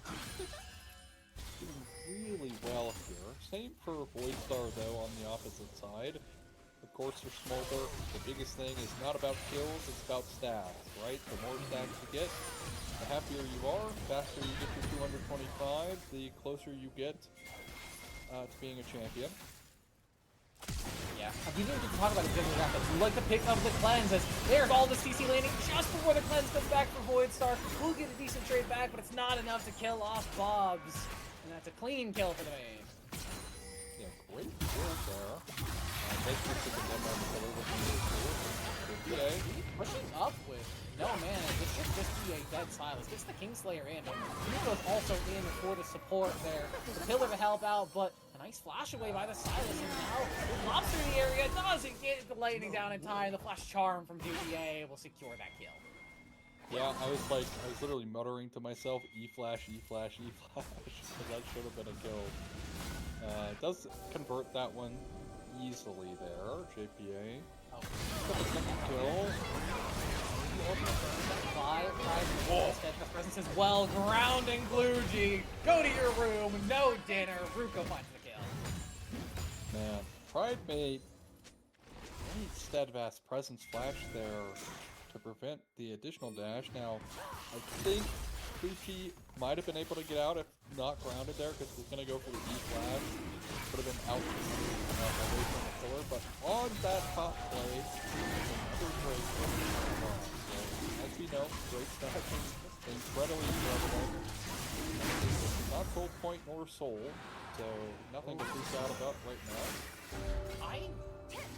I was thinking, oh, okay, so that's not that great. It could have been Infernal, it could have been Cloudy even, but as I look at this comp again, I think Ocean Soul might have been one of the best that we could have gotten, honestly. If you think about the sustain for Silas and for Zahen and for Volibear, even the Smolder able to just spam out spells more, not run out of mana, it feels like a really good spot for them to be in and able to sustain through fights as Bubs uses the Condemn for Poke, but that means the All-In is just going to come through. The Stolen Leon ulti as well just denies the Vayne and Sword of Moving. Lobster will disable the turret with that Stormbreaker. Bubs Banks will go back in, and it's a double kill over the Void Star. The Dragon continues to stack. Man, I'm pretty sure Banks just gets out if he walks away instead of turning back with the Sentinel plate there. Regardless, that's a different timeline and does go down there. Bubs literally had the whole book thrown at him, so not much he could have done about that. Just goes down. Kitchen sink, the kitchen, the laundry, everything. APA, you can Poke, I say, as he dives in and finds the solo kill. JPA on a tear in this series. Wow. JPA on a rampage. Now the Ori performing really well into the Silas, and a reminder, Silas was the pick into the Ori intentionally, so not Silas. Then the blade is definitely not gonna hit. I like the Let's get the attempt cannon, at a though. read there. I like the call to try and make that read happen, but Ruko spotted. Banks looking for the all-in. They know that Bubs is also in the area. They're not going to do that. Yeah, I mean, also, now in this top fight, Pride still doing really well. In fact, CSC is growing here. Deliverance, and Steadfast Presence is there. Flashes away from the Keeper's verdict as well, and this should just be the death of Friday. Even if he manages to get the sword back, he has the passive on, will resurrect himself and give the kill over to his jungler. Yeah, I mean, hey, at the very least, poor Poppy does get off the revive, so that's gonna be down for a while. Yeah, that one was really well played. Right now does have the summon is doing a ton of damage. That Stormbreaker is going to disable third Ruko, forced to flash out just to survive. Turret won't take a ton of damage from the poke, but I don't know if that's fully worth it there, Ruko. Yeah, don't want to call it too.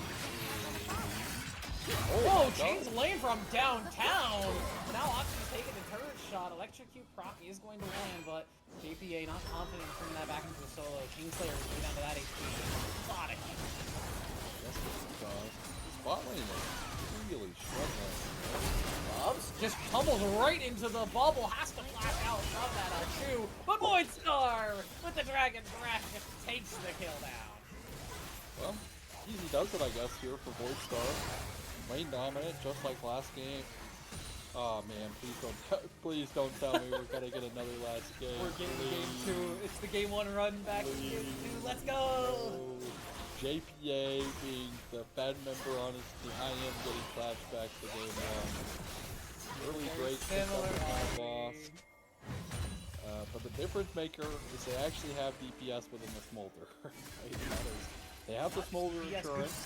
scaling. Yeah, they got the smolder insurance, and it's definitely not a person on the enemy team as tanky as Aurora. The Poppy might have something to say about that a little bit, but definitely not as good as Aurora. Alright? No one of them. So none of that passive scaling. Just well, I guess some with the double, but definitely not as much as the alongside the HP as well. So it probably made it a little bit less tanky this game, and even if you were tankier, playing a tank versus Smolder just feels like you're eating a lot of true damage for free. yeah, and also for T4A here. Oh, JPA! JPA looking for stay behind you with a nice movement from the Nami. I don't know if he's gonna land on the bubble on the neutral as well. It's really gonna be a dead Nami. JPA reset on the spear, backing back out. The charm lands on it to Insomnia as well. He managed to walk his way out of there, and suddenly it's turning around. Bubs has the mark. He's got the tempo stacked. Void Star will be taken down. A double kill for the Vayne. Gas himself back in on the side of the market. Back up. Who's position for the play? The Private has the flash away. JP will land the charm, but health bar's too low. They're not going to take that play. E4A is having to play beautifully to manage to come out with a win. I knew it. Last game. Pride Overstaying a little bit here. Good Deliverance will net the kill over to Oxy. The turret shot's not doing enough at this point in the game. A little overstay from the Poppy means that this situation play will be a little bit harder as running down some members, canceling some results, but not much more than that. Yeah. So you're in the mid lane, right? A bit of a unfortunate play from Pride Bank, but overall positive play here from T4A. They will get their first break of the game right here, right now. Starting. Yeah, they're definitely getting it. They're getting it. They get it. They get it. How can you say otherwise? They're getting it, okay? Well, don't cast or curse it and say they're guaranteed to get it, and then I'm trying to wheel things into being over here, okay? Anyways, they do net themselves the right there. So first one is in the mid lane. Molter already up to the second upgrade of his gear, which not looking great here in terms of like timer for T4A. But a team fight win will certainly get some of the stress off their back. Is overall again JPA also not going down in that fight. Really important. 4-0 and 1 on the Ahri now. Just over 50% participation on it. Tied with the stronger even. So KP on the team. Speaking on T4A, gonna try to mount this comeback to his Ahri. And then another objective on the way towards final boss tax evasion in that Rift Herald. Gotta say, Ozzy, I don't know if I'm a fan of this Volibear build anymore. Since back in the day when you used to do, what was it, Rod of Ages first, and then it was the Void Quick Blades. You know, I saw someone build that in, so I was passing some tryouts, and someone built that, and they just got absolutely gapped. So, it's hard. Forced to use the time to kill it there, though, and suddenly the Smolder's in a very uncomfortable position. Ruko will be forced to take that last hit to make sure that their AD carry stays alive. Does have the Fiend Hunter bolts now for the Vayne, really relying on that ultimate to get the DPS down in fights. Confident Scuffle, did have the passive stacked up, but Pride makes it pretty difficult to take down, and now they're going to look for an all-in. There's that grounded. Go to your room, Flooch, but it does have to deliver to get plenty of healing back. The Doorbell, though, canceling out plenty of it. Can't get the passive stack in time, and Ruko finds the kill. Well, almost gets the revive off. Could have been a bit too early, but Pride mate, again, great steadfast presence usage. And issue here with Luffy is, at least with this one, he definitely could have not played it. Right? Like, he did see it for a while. But now, the second time is lower and lower. Solar player available here for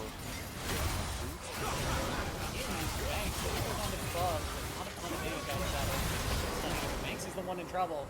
Getting up plenty of damage. The Protoplasm Harness is going to get back up a little bit, but they just lose their turret in this sequence. Yeah. No one dies though, so that's the more important factor. Thanks for the great condemn to peel away the Silas off of Leona there. Underrated. That looked like that very next to the wall. So, well played. JPA on the Ahri though, again, basically most important member for T4A at the moment. As we minutes away from the Strike spawning in. 4 points for final boss activation. I do wonder if, you know, specifically if JPA is going to be able to carry now that the Smolder is stacking out of control. 181 stacks here. Looking at maybe a 23-minute, 23.5 minute sooner, depending on how these fights go. But yeah, I think the big thing with Ari in games like this is you're not usually relying on her to be the big damage source, the big threat. You're using her as like pseudo mobility and in-game with the Spirit Rush and the Charm, but when she gets fed like this, she can do a lot of damage. And you get her in a position to do it as Denver on Little Lobster Rico sneaks his way through the brush, but now he's stuck in a 2v2. Loves to do the damage. JPA over the wall, and he used to find the Charm. On to the Nami, she's taken down. Walksy into the fight, but it's too little too late. Points are the one in trouble as JPA, proving me wrong and doing plenty of damage, will get beaten down by the Trundle. A double kill over to Ruko. And T4A turned the fight for him. Might be able to get the Smith tier 1, but a little bit too early to do anything more than that. But T4A, and guess who shows up again? JPA on the Ari. That's insane. Coming through. Now this tower is gonna die.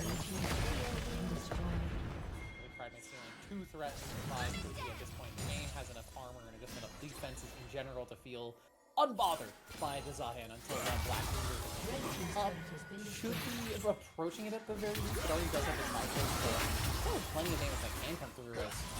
So he's gonna turn to JPA here. Does have Banks in the area, try to sidestep the chains, does land it. A nice 2-man bubble from Stay behind you. JPA, can you manage to fight your way out of this one? Kites it back, it's not gonna be enough to change from Odyssey land from downtown. He will manage to survive this couple as well. Thanks to the black wave. Already there by Pride Man. Down goes the Silent. Lucy's as well. Loves turns on the final hour. Lucy's getting shredded in the front line. A rampage is the name. And now they can continue to march down the lane. Voidstar does not have the speed to escape. It is their final hour. Bubs picks up a double. T4A turn the fight again. JPA, right? Like, kind of a little disrespectful in okay, surely, yeah, this goes to be as I was gonna say, somehow in some world with the current teleport, Hackmate is able to set himself up for an insect play. A little overzealous there in the mid lane. Yeah, Pride Mate will die. Pretty good chase to get that. You know, Pride Mate will die, as I almost want to say again. It is going to plague me. We're popped over kill for an engage here. Banks is going to get knocked up. Red on the Banks. Very tanky on this Leon as well. Mr. Out to go off. Out's called through by Voidstar, and Banks will be the first to fall. Ready to in. It does get his attack above, and that's 225 on the Smolder. The first is up through. What true damage comes down. The executes goes through a triple kill for the baby dragon, who's all grown up. See what time it is now. That's my prediction. Baron in the cards for final boss tax evasion. As this one goes off to get a little bit more damage.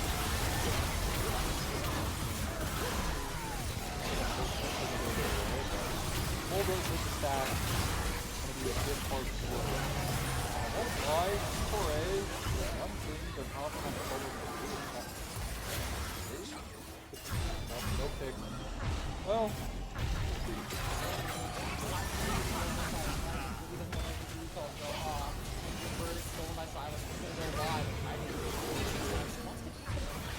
they want to make a pick happen. JPA looks for a pick, but Silas has the blast code to get over the wall. Third Spirit Rush dash not going to be used. They're maybe looking to turn around. They're just chasing them as the final boss all the way back to their base, but you burned ultimates, you burned teleports. You might not manage to get anything here. yeah, not able to get anything. It does feel kind of sad, but thankfully the ult is utilized. Hey, they got a red ball. Yeah, I mean, again, they burned some Baron time, so the wave push and the wave stage aren't going to be perfect for final boss, but they should have the ability to, at the very least, finish the wave stage from here.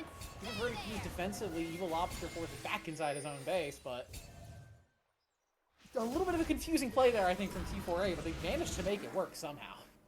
Hey, they get the red buff, and they use their ultimates before it matters. Literally nothing will be up before their ults are up, so nothing to worry about. Now, the thing is that's plaguing their comp is they don't really have great smolder access. And what I mean by that is they have found smolder a couple times, but that's not because of their comp. So alongside the tidal wave, this should just be one dead Trundle, even with the subjugate, should just burn down. Stay behind me. Will fall the other side of the fight though. Ruko somehow manages to walk out of that. Are you kidding me? Final boss get nothing out of the play and lose their support. Well, I mean, they might get the spotlight for their support. No, they won't even get that. So that feels a bit unfortunate. Even through the anti-heal, huge chunk of health back with that Sundered Sky. Turns out that item's so really good on Bruiser, as Primate, also with his own Sundered Sky, is just going to continue to trade health bars with Clearty. What? You're telling me the most built Bruiser item in the game is the most built Bruiser item in the game for a reason? What? I mean, We've actually seen, we unironically have seen less Black Cleavers on Bruisers since Sundered Sky is launched. That's crazy to think about, considering how good Black Cleaver is at this point in, like, its lifespan. It's not release Black Cleaver when you could stack it, but it's still pretty good. Oh, you remember the Zaya Black Cleaver LDR deck? Oh, when you could stack armor pen items? Yeah, that's bad. I remember those days, but we're in happier times now where armor pig can only be built once. As Ruko stack to get his chickens. He wasn't gonna help you. Ruko will claim the chickens, this is true. Managing to keep themselves afloat in this game. Dragon's up at about 30 seconds. Banks will even try to poke here, and Bluestar just continuing the march down. Happy to just continue to pick up more stacks at 276 now at this point, about 10 per minute. Doing pretty good as Ruko's forced to flash out again, but there the solar flare aid from Banks. Can they make a fight happen out of this? Bluestar's not the area just yet. Usually massive from the limit, but a stack of passive as well. Even if they do take him down, he will just revive the health force. Too damn low for T4A. They're going to be knocked over here as Voidstar goes through the fight untouched. On double kill to Oxy, a nice farm from JPA, but the card is all the door to find. Looking to get traded on under turret here. The Zanya's proc does not stay out of range of that Kingslayer. Chain blade! One more auto, beautifully played by the Silas, and that might just be the game. I would hope so here for final boss activation. They give us a clean one. Way better than last game. It was a much cleaner game than the last game. Also, I guess when the bar isn't held, it's really hard to not but they get it done. Final boss, win game number 2 here, and take us to game number 3 of this absolute cinema matchup. As honestly, I thought it was going to go a bit, sideways there a little bit because the main was starting to go off. JPA, but they started respecting JPA a whole lot in those fights. Yeah, they realized that the Ahri was a genuine threat and started to focus her down. And once the Ahri's dealt with, the Vayne never really got fully online. Even at 3.5 items, just couldn't do enough damage to frontline. And like you said, no smolder access. Even in the fight where he wasn't fully there, as soon as he got there, there was nobody who could get on top of him. And the front line for final boss was just too damn tanky. Yeah, also a bit sad that the pillar poppy stun combo kind of never came out, Yeah. Didn't see any of that, but it's hard to pull off. But regardless, final boss activation win that game handedly. Voidstar continues to be performing on the 80 carry role. No shock after what we saw in game 1 as well. This time, just on a champion that kind of gives final boss activation some insurance if it goes long. This one, though, wrapping up about 12 minutes, 15 minutes shorter. Give or take. So, we'll take those, I guess, on the caster test. Yeah, the chaotic series continues to be chaotic here on the Titan Immortal League. We're going to cut to a short break here while we get ourselves set up for game number 3. Don't touch that dial. Don't swap channels. Don't go anywhere. We'll be right back.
Welcome back, everybody. We are here getting ready for our final game of the night. It is Team 4 Avatars and final boss, Tax Evasion. Still British, that's still Aussie.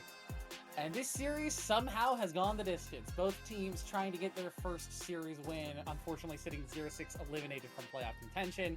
But they're still playing their hearts out here on stage, and we gotta appreciate that at the very least.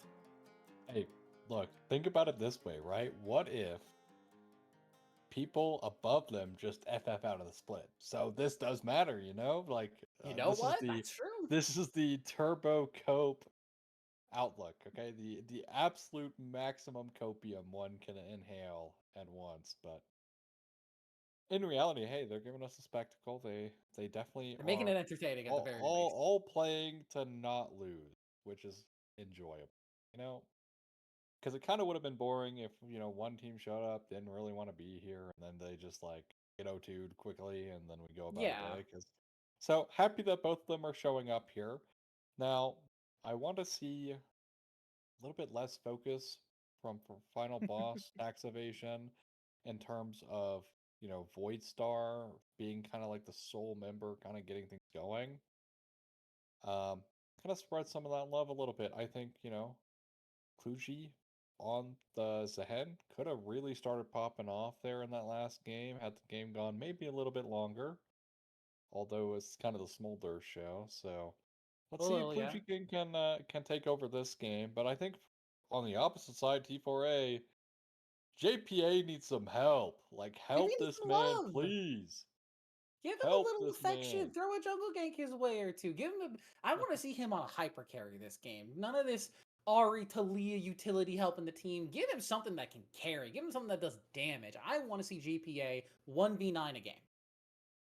I mean, he was close, and he also kind of 1v9 on the Talia, funnily enough. So, Yeah, if you could do certainly that much has damage it on in him. Talia, what are you going to do on like a Kali? Yeah, Or if it true. was still available, like a He Silas, certainly something. has it in his ability to do so, right?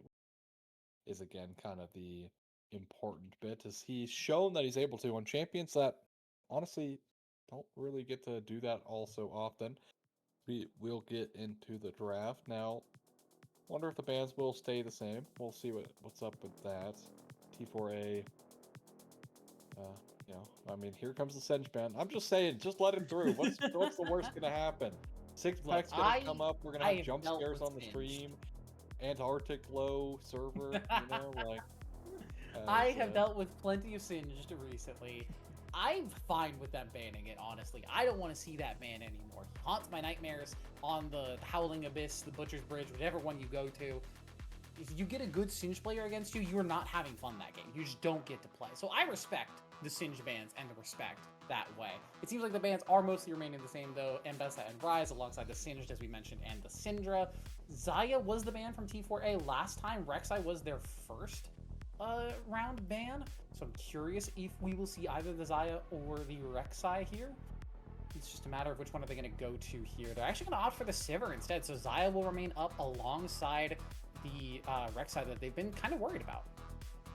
Well, time to see if T4A can deal with those picks, but it will be the Wukong here for first pick for Final Boss. Now, I think with this Wukong pick, they're setting themselves up for a nice little wombo combo potential here.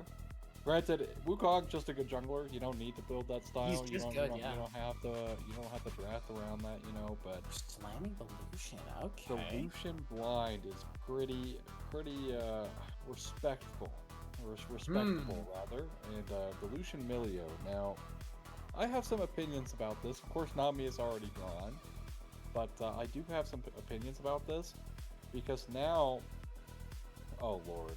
Okay, We're picking Stene into that. Okay. I have a lot of opinions, but that's okay. That can be for a different time. For now, this is what kind Final of Boss interesting chooses to go with. Yeah, for how well Voidstar has been playing throughout the series, we're choosing to sack the laning phase here versus Bubs and Banks. We're playing, granted, not a scaling lane, but a very aggressive early game lane, and we'll probably have a jungler that will match something like a Malphite, I guess. It could still be Malphite top, but I mean, we've seen that more often in jungle than we have in top recently. Well, right now for Final Boss, I'm a little worried for the Senna, because again, the biggest issue of dealing with Malphite is how are you going to tackle his ultimate?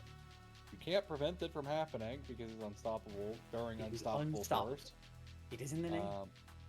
But you know, usually you like to see some kind of enchanter into it, right? Does best because Little again, mobility? you can't stun him out of it. It's not like you can really do anything. So being able to protect your AD carry during the engage is usually the best way. With the Rakan, they won't have that. How's the rest of Final Boss Tax Evasion going to react here?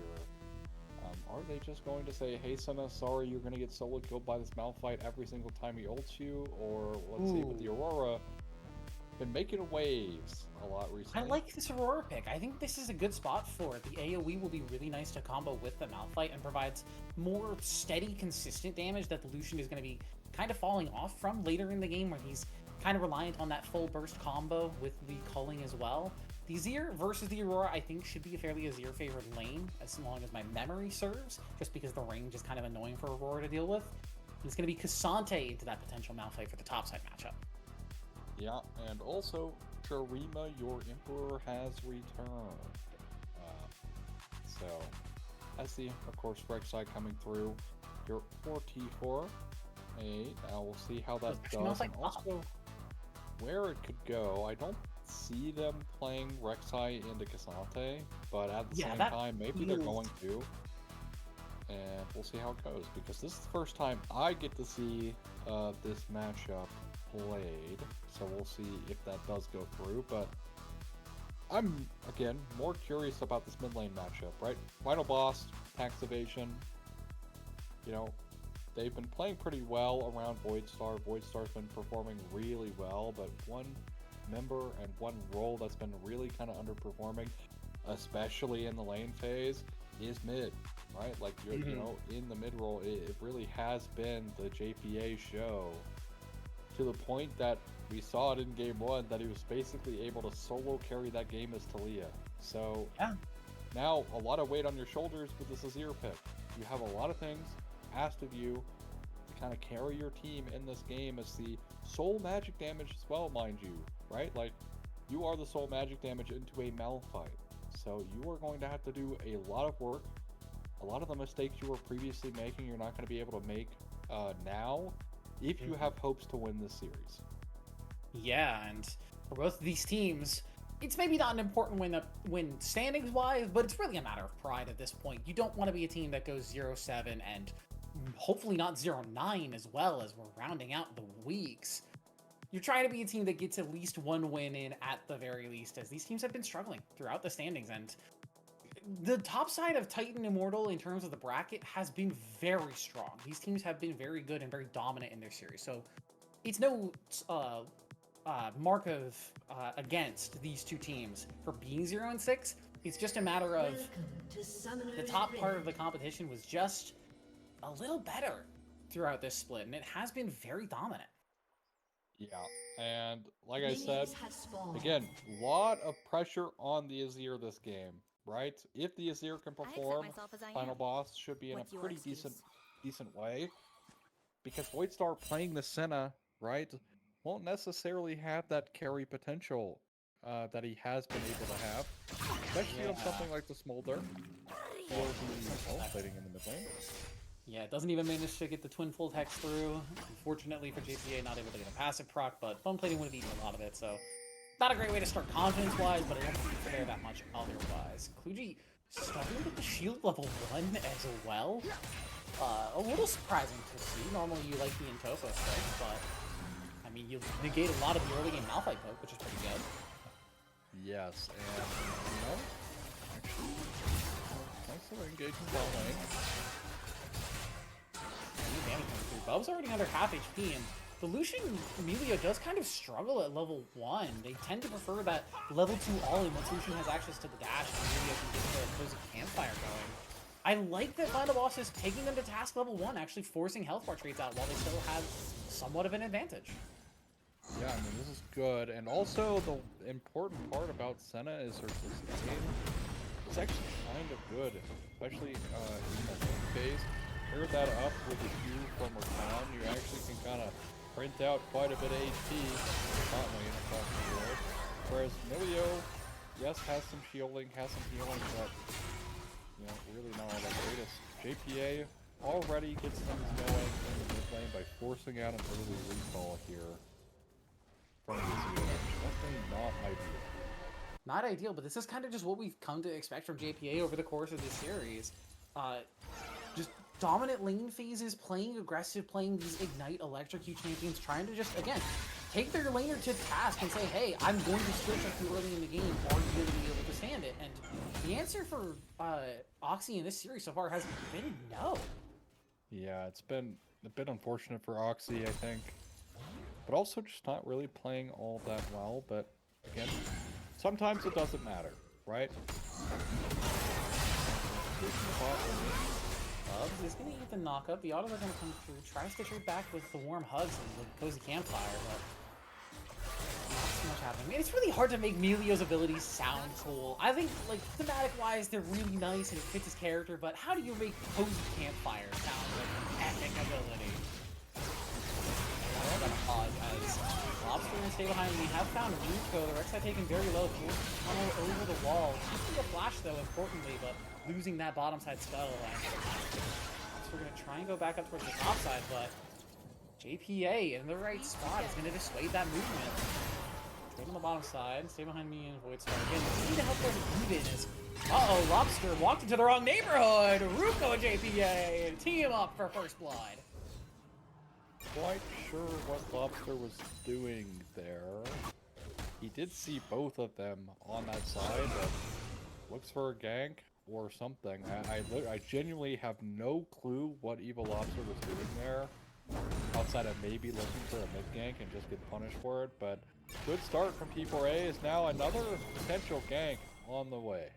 Tunnels in, Kluji doesn't have flash, has opted for the ghost here. Not gonna be able to hop over the wall unless Lobster gets in range and spotted out with that tremor sense. So Ruko and try to get one go too far forward.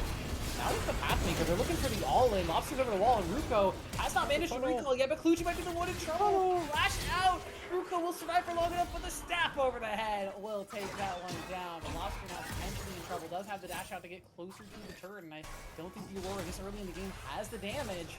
Meantime, bottom side, Bubs, the worst of these trades again. Life is pretty rough for this Lucian Amelia lane. Yeah, I was actually a little worried they weren't even gonna get the Rek'Sai kill, but they do that. There's some damage onto Bubs, but the shielding's good, managing to stay alive for now. Lobster on this top side invade. JPA looking to try and sniff it out. Oh, not on the top side invade. I assumed that JPA was on his own side of the map. No, JPA's the one who's looking for the invade. But now with no mana versus the red buff, I think this Aurora might be in a little bit of trouble. No flash, no ignite, no nothing. And with Oxy in the area, they're going to donate the kill over to Azir. Nicely played. JPA, you know, having a great series, but that definitely was not his best one so far. Goes in for the solo invade with pretty low mana, runs out of mana, has no flash, has no ignite, and it's kill over to the Azir. Now, like I said, really important for Oxy on the Azir to perform this game. Final boss have put a lot of stock in this Azir being their magic damage threat. Like, in the face of this Malphite, right? Like, the Senna, not going to be able to do a whole lot of damage to that guy, so it's going to come down to this Azir. So we'll see what gets done off of this kill. Yeah, we're just pointing something out that I hadn't seen yet. That's a very early, it's not called Avarice Blade anymore. The little sword. I got you. Executioner's Calling, I think is what it's called. Yeah. Oh yeah, there you go. Yeah, you know. Very early anti-heal pickup here from Bubs, which, I mean, it feels like the correct call when you're playing versus Senna Lucian. We've been talking about how good the sustain is for that lane, but a lot of that sustain is out of combat sustain, so I don't know how much the anti-heal is actually going to be played. Yeah, we'll see. Also, yeah, the thing is Drake being started here for P4A, but to get back on the previous streams, the bot lane, is Senna can just wait to queue. Yeah, exactly. Like, she doesn't have to do it immediately, so I'm not quite sure what the reasoning is from Bubs, but Perhaps we'll never know. All in here. He's gonna get some damage onto the Void Star, but straight back when I see behind me. The kickball doesn't manage to land. The Void Star is taking a ton of damage. Ruko looking for the all-in, flashed away from my Void Star. Ruko just needs to get the Miller in, gets the dash in, but he can't get through the peel. Too good. With the Void Star and stay behind me, cannot manage to finish off the setup. Well, they're pushed off the wave. Well, I say that, but Now level 6. That's totally available to him. Void Star, importantly, alongside Stay Behind Me, hitting the level 6s as well. Culling, fired out, doesn't do too much work. A little bit of a dive, but that's way too aggressive. The level 6s were there for Void Star, and Stay Behind Me able to manage to make it work. Stallion Wars in the meantime in mid lane is gonna get caught in the solo kill. JPA makes it happen again. It's chaos on the battlefield. well, Bub's disrespecting their level 6. Like, he had just hit level 6. He knows that they're going to hit level 6 soon, and still goes for that dive. Gets completely punished by it. Yeah, just gets completely punished for it. But in the mid lane, JPA continues to dominate the matchup for sure. On the Aurora can actually do quite a bit of work here. Great backline access from the ultimate. Getting onto the Senna will be absolutely free low, so maybe that will be an issue. As like the Azure is not having an well, definitely not having on an the issue. Shurima Shuffle combo. I like the look. You've got the supporting jungle coming towards you, but maybe a little over aggressive there from Moxie. Yeah.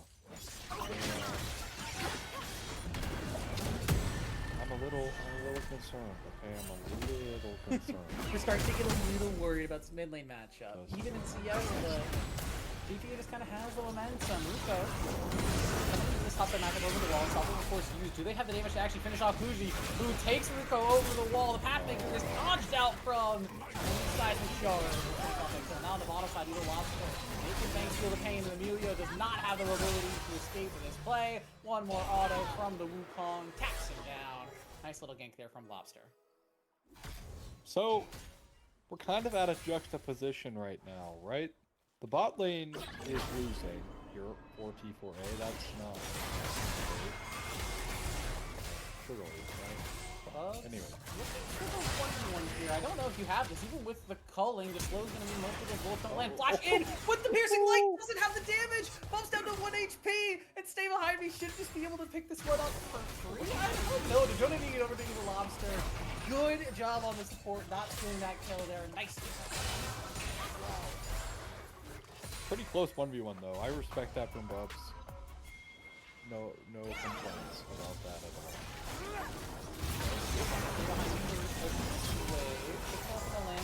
Number happy too, but the flash and a dash and a jump away, and we'll manage to stay alive, but using both your summoners.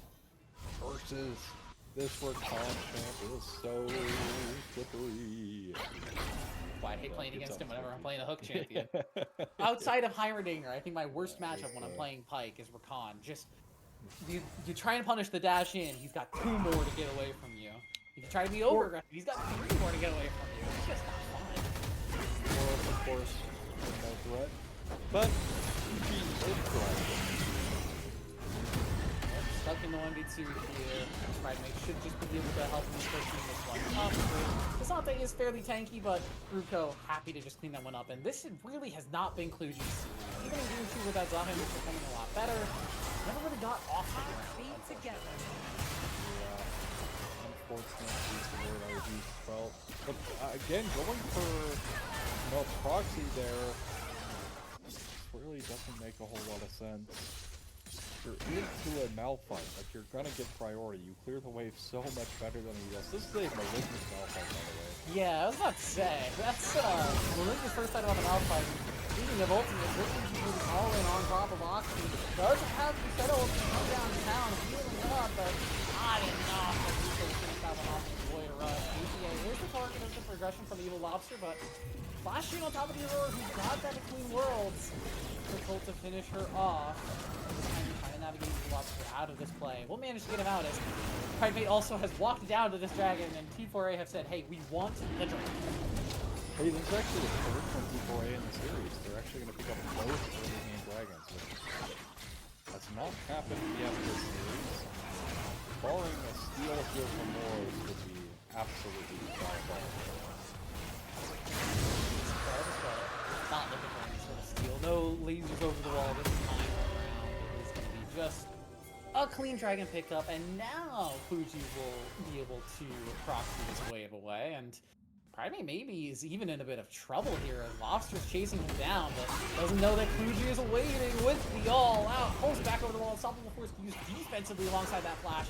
Gets back to his wave under turret, and he's pushing the wave out. Let's get the cannon at the very least, but I think he's going to die for his sins. Probably dead there either way, but difficult play to make. Yeah, maybe.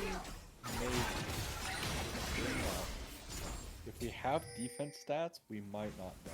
I've heard those are pretty good on tanks. As Foxy in a little bit of trouble here. Does have a dash to get out of range. Not slowed up by that Skybreaker, and Ruko just forced to kind of walk away, sadly. Yeah. So, Zeke's Herald is right there, right? They Or did use whatever that it is. item. Whatever it's yeah, called it's, at this point. Zeke's I think Convergence. Zeke's conversion. Yeah. I have They no gave idea. It's Zeke's something. Okay, it's Zeke's something. It's You gotta Zeke's. stop changing They it. gave it ultimate ability haste. It's a really good thing. Speaking of really good items, Aurora using that hex tech belt to get the all-in onto Oxy, jumps forward, flashes in for the twin fold hex, trading flashes with Oxy, and JPA continues their domination of the scene. GTA is just on an absolute tear against Oxy. This is disgusting. Absolutely disgusting. Like, I mean, how do you even play against this? Like, you're just so forced away from the wave. You try to get the wave, you just die. The Aurora is starting to become a problem now. 4 final boss activation. I don't know if you want to be here. He's going to get pulled back by those Intopia strikes and the all-out again. Fuji just looking for the 1v1 Primate, forced to use the unstoppable force defensively. Life not nice for the for the Malignant's first Malphite. I mean, to be honest, I don't necessarily think Zeke's Herald or Convergence would do much there for him, but I will say again, really brutal. Back forward. Getting some damage here, but it's so difficult to actually get in the face of this Senna Rakan. As soon as you dash forward, you're vulnerable to the Grand Entrance. Yes, you are, and look, Evil Lobster looking for a lane gank here. But elevating himself. Looking down very low. There's the Charm Infant stay behind me alongside the Fearsome Darkness, but everyone manages to just disengage very quickly. Yeah. So now we'll see. T4A needs to be careful around their tower. Of course, they know Ruko is here. Now, with the JPA rotating down, and get your top. Dashing in with the Thomas, trying to get aggressive, but JPA on this flank angle. If he can find something good for this new world. He's between, gets it down onto 3, and they manage to finish anybody off. The Cyclone's putting so much work in defensively. The Lobster will eventually get chased down. A double kill over to Ruko. Big pickup for the jungler. Unfortunately, it doesn't go over to other members, but you get something out of the play at the very least. You're losing in mid lane, and you're losing in top. Yeah, I mean, well, the one lane that was bleeding pretty hard was this bot lane, and that was a nice recovery, but for T4A. But they are losing quite a bit of gold here. Cassante is really bullying out this Malphite. And we'll use the passive tower there. Sun just popping up, claim some of the wave. But Clucci on the Cassante has been performing pretty well.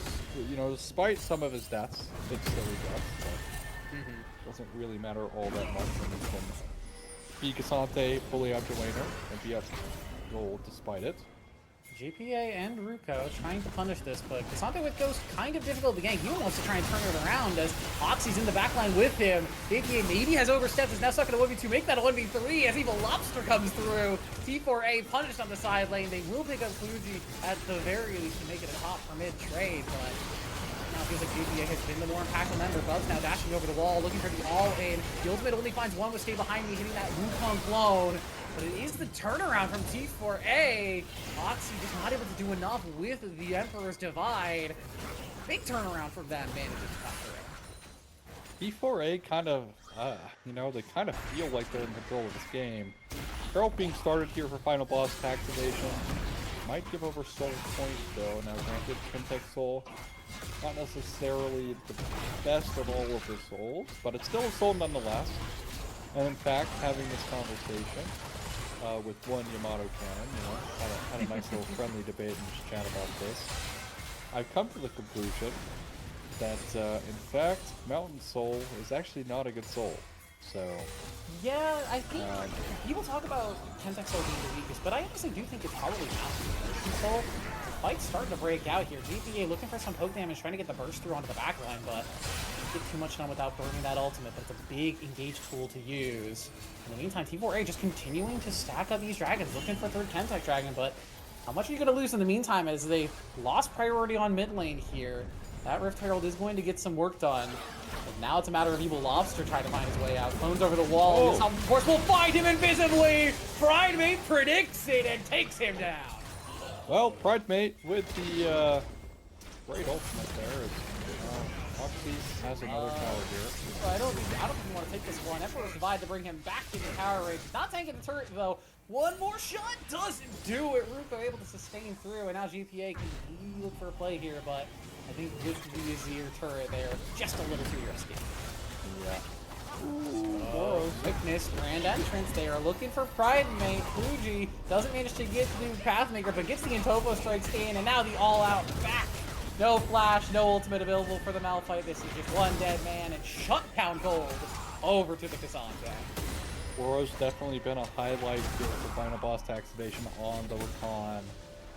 He's always their highlight, though. This has been one of the better support players, even on this unfortunate roster who has been kind of struggling throughout the series. Anytime we do see her, she's been fantastic on the Rift. That's true. That is true. But also back on my tangent about Mountain Soul. The thing is the strength of Mountain is actually in the base take of the Drake, right? Just the base buff. But the soul doesn't really have a lot of power. It's a shield that doesn't generate back in combat. It's a pretty minimal shield, like 300 or something, late game. So it's not all that great of a shield, right? Doesn't generate, but you are taking it for like the base, right? So getting the additional, resistances really is nice, and that's what makes it, statistically better to take than a Chemtech Soul. That's why it has a higher win rate, but it's more because of the base. So if you're ever finding yourself in a position, this is according to Yamato, if you ever find yourself in a position where, you're looking at a Mountain Soul, the enemy team's going to get this, but you kind of need time to scale, you can just give their ways. Now, Oxy in a 1v1. Yeah, Pridemate already burned the ultimate, and I don't think has enough burst left with the piercing Dawn over the top. Alongside Stay Behind Me doing a great job defending her side lanes. Banks now the one in trouble as Evil Lobster burning the Cyclone. Has the red buff on, Bubs is going to try and get in, but too little too late. Doesn't have the damage to finish off the Wukong. And Evil Lobster, we haven't talked about it very much, but he's kind of been taking over these games. Outside of this game, Ruko getting more active much earlier this game, I feel like Evil Lobster has definitely had better early games across all of the games, which I think is pretty obvious, but this game, not so much. Ruko putting in a lot of effort. Running down. That's the full stop. He wants to make this fight happen. Ruko's in the area. Nice Pathmaker to unstoppable, but the Ignite's already on. How much more work can you get done? Kluji avoids the Intofo strike. Ruko with that Void Rush manages to take him down. Are we doing this? We're just ulting him, and we're just gonna take the solo kill. Pridemate says goodbye, Oxy. You have overstayed your welcome. Well, I figured out what the Malignant's is for. It's for that scenario right there. You ult him, you die, you run back with ult, you kill him for understanding. Baron being set up here. Of course. Yeah, this is an aggressive Baron start, but Evil Lobster not in the area just yet. Finally get here. does have that power 10 tech plants to get vision and to get into the pit. This is some dangerous stuff. Ruko's flipping this on the 50-50 smite. Got outsmited before by Evil Lobster, already down to 3k. JPA trying to trade into Void Star, but will sustain for the Senna, keeping her alive. Teleporting Evil Lobster now in the pit. Who's got the smite? It's Ruko this time. He'll manage to finish it off. And now Evil Lobster stuck in the pit. 1 versus 4. In the meantime, Bubs manages to dive into the backline and pick up Void Star as well. 2 kills over to the Lucian. In the meantime, the fight in the pit went disastrously bad for T4A. Evil Lobster and Fuji managed to just clean house, and it's 3 members down. Soon to be 4 if JPA falls to Oxy here on the Azir. With the Baron buff speed and the flash, might be able to just navigate his way out. He will. But what started so good for T4A with the smite just ends in disaster as they lose 3 members. So, one issue with T4A's comp is that you'll notice a very massive lack of scaling here. You have Senna and Azir on the same team, right? Now, this is a mid-game fight that just happened, 23 minutes in a Baron, and they lost. So, they did pick up the Baron, but at what cost, right? The momentum in Final Boss's favor here could have devastating meaning on this game for T4A. Well, you know, of course, like we said, both teams 0-6, so kind of just fighting for pride. Oh, nice Pride poke. matters to these players. It's also showing off next season what you can do for the other teams that might take you up, as this dragon is going to be taken by Final Boss. No smite contest to come through, but T4A posing like they want to fight. Bob's blowing the culling, taken up by Kuji and by Stay Behind Me with Green Worlds as well. Forcing Evil Lobster out. He's into the backline alongside the Grand Entrance, but is there any follow-up? Not this time. Using Shadow over the back. Doesn't manage to find any value. Double kill for Ruko. Azir shuffles E, but only finds the one. Immediately guys the Bubs, who is just dashing through the team fight. A triple kill to Ruko. T4A say, damn, losing the Baron. We're going to take the team fight after. I mean, I'm just so confused. Also, man, this like mind control thing that's going on with Azir to like always look for shuffles. You don't need to. Your champion is designed as a DPS made. Well, you gotta make Stop the it. right play. You Stop gotta it. make sure Stop you it. It'll look Stop so it. cool. You can't. You can't. We see Oxy go for a shuffle there and puts himself in a worse position. And it leads to nothing, right? Like the shuffle does literally nothing for his team. And now T4A, when, you know, it's like, oh, you know, it's kind of not great because they just lost a team fight while they're playing against the scaling comp. But they just get so much gold off of the back of that play, back in their pocket after, you know, pretty tragic Baron start into Baron team fight for them. And Yeah, now, what I'm learning from this set of plays is whoever starts the objective loses the fight. yeah, basically it's like the win lane, lose game, but start the objective, lose the fight. Win objective, lose fight. Whoever wins the smite fight just destines their team for failure. Basically, but Final Boss does prevent the soul going the way towards T4A, which is pretty important. Yeah, pretty impactful, hate to especially see that. considering. Look at the itemization from JPA and from Bubs. They are so strong right now. 3.5 items on this Lucian. Looking really dangerous. Stay behind me. Getting engaged on. There's that between worlds from JPA. It's not putting the most value in. Stay behind me. Somehow manages to slip dash their way through the fight. But Ruko hunts them down with the Void Rush. Void Star looking to navigate their way out as well. JPA doesn't have the speed to chase them down. Fuji on the flank, but just too little, too late. And everything falling apart for Final Boss here in the final moments of this game as T4A are going to start to march down the mid lane. Yeah. Some good members. This shouldn't be an end angle unless a massive mistake happens. Ooh, Well. burst damage from the Aurora. Oxy forced back into the base. The inhibitor will fall, and they're continuing the siege. They do have Pridemate's ultimate, but they're going to think better of it and walk away, just happy to take the inhibitor. Yeah, that's a smart choice. Definitely don't want to overplay. Good standing gold in top lane as well. But mid-game comp in full swing now. The Aurora able to basically, you know, 3/4 HP. This poor Azir. Also, I need you to look at the itemization, right? This is a Proto Belt Shadow Flame into Zanya's purchase, right? This is not like a death cap or anything. Oh no. Insomnia, that's not the spot that you are allowed to be. Ruko takes that kill for free, and they get the topside turret as well. And This has been the downfall of Final Boss. These side lane plays not working out in their favor. Well, I did say a lot is riding on Oxy on this game here on the Azir. Cancels out the recalls. Bub's already left, so Pridemate and Banks now forced to try and navigate their way out. Pridemate using the ultimate to try and make sure Banks can escape at the very least. Lobster looking to continue the chase down with the Cyclone, but now Ruko's here. Suddenly Lobster has to be a lot more careful.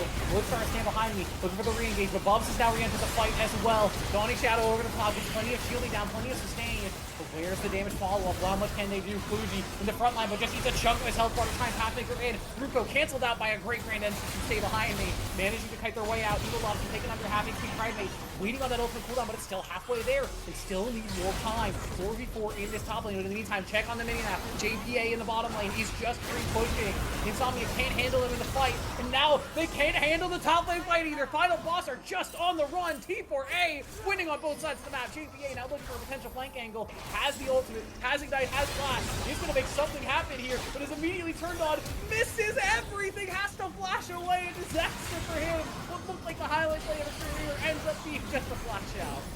Hey, well, it was called, like they were actually super faking it, so they didn't know the Aurora was coming, so kind of hard to make anything from that play when they literally see you from a mile away. Also using the Scryer's Bloom as well hurts you a little bit in terms of that, but regardless, Final Boss, Tax Evasion, with the scaling comp, just cannot get a foothold back into this game. Drake has spawned in here, Evil Lobster on it with the Azir. In the area, has the smite available, no triplers do. Smite fight goes the way of Evil Lobster this time around. Now Rico's still gonna take the shuffle in. All of the CC, that's 1,000 gold to shut down over to the Azir. But where did the team go? Bobs and JPA combined to shut down 3 members, and that might just be the end of the game. Well, you prevent Soul. That's something. You stopped the Soul! Great job! You stopped the Soul, but now it is a 3v4 here in the defense of your Nexus as Final Boss. Forward, we will say Roach right out of half HP. Fuji on the front line just is not tanky enough on the Cassante. Bob dashes forward with reckless abandon. Takes a couple of coward shots, but does not care at this point. First Nexus turn will go. Primate forcing Voidstar away. We'll take him down with the help of Bob. And T4A, no one can say that they will lose 7 games in a row in Titan Immortal as they take the Pride Series here in week number 7. Advance there. Back. But T4A, I mean, we gotta talk about the massive elephant in the room. JPA just... JPA only. What a stud in the mid lane. What a series in general. Like, if you're an M600 team, you've got to look at this guy. Like, this guy is insane. Yeah. Like, I he think is JPA doing has so increased much. his stock for next season. Like, doing 60k damage on Talia in this meta is literally impossible. I don't know how he found a way to do that much damage, especially with the build he went. It's not like...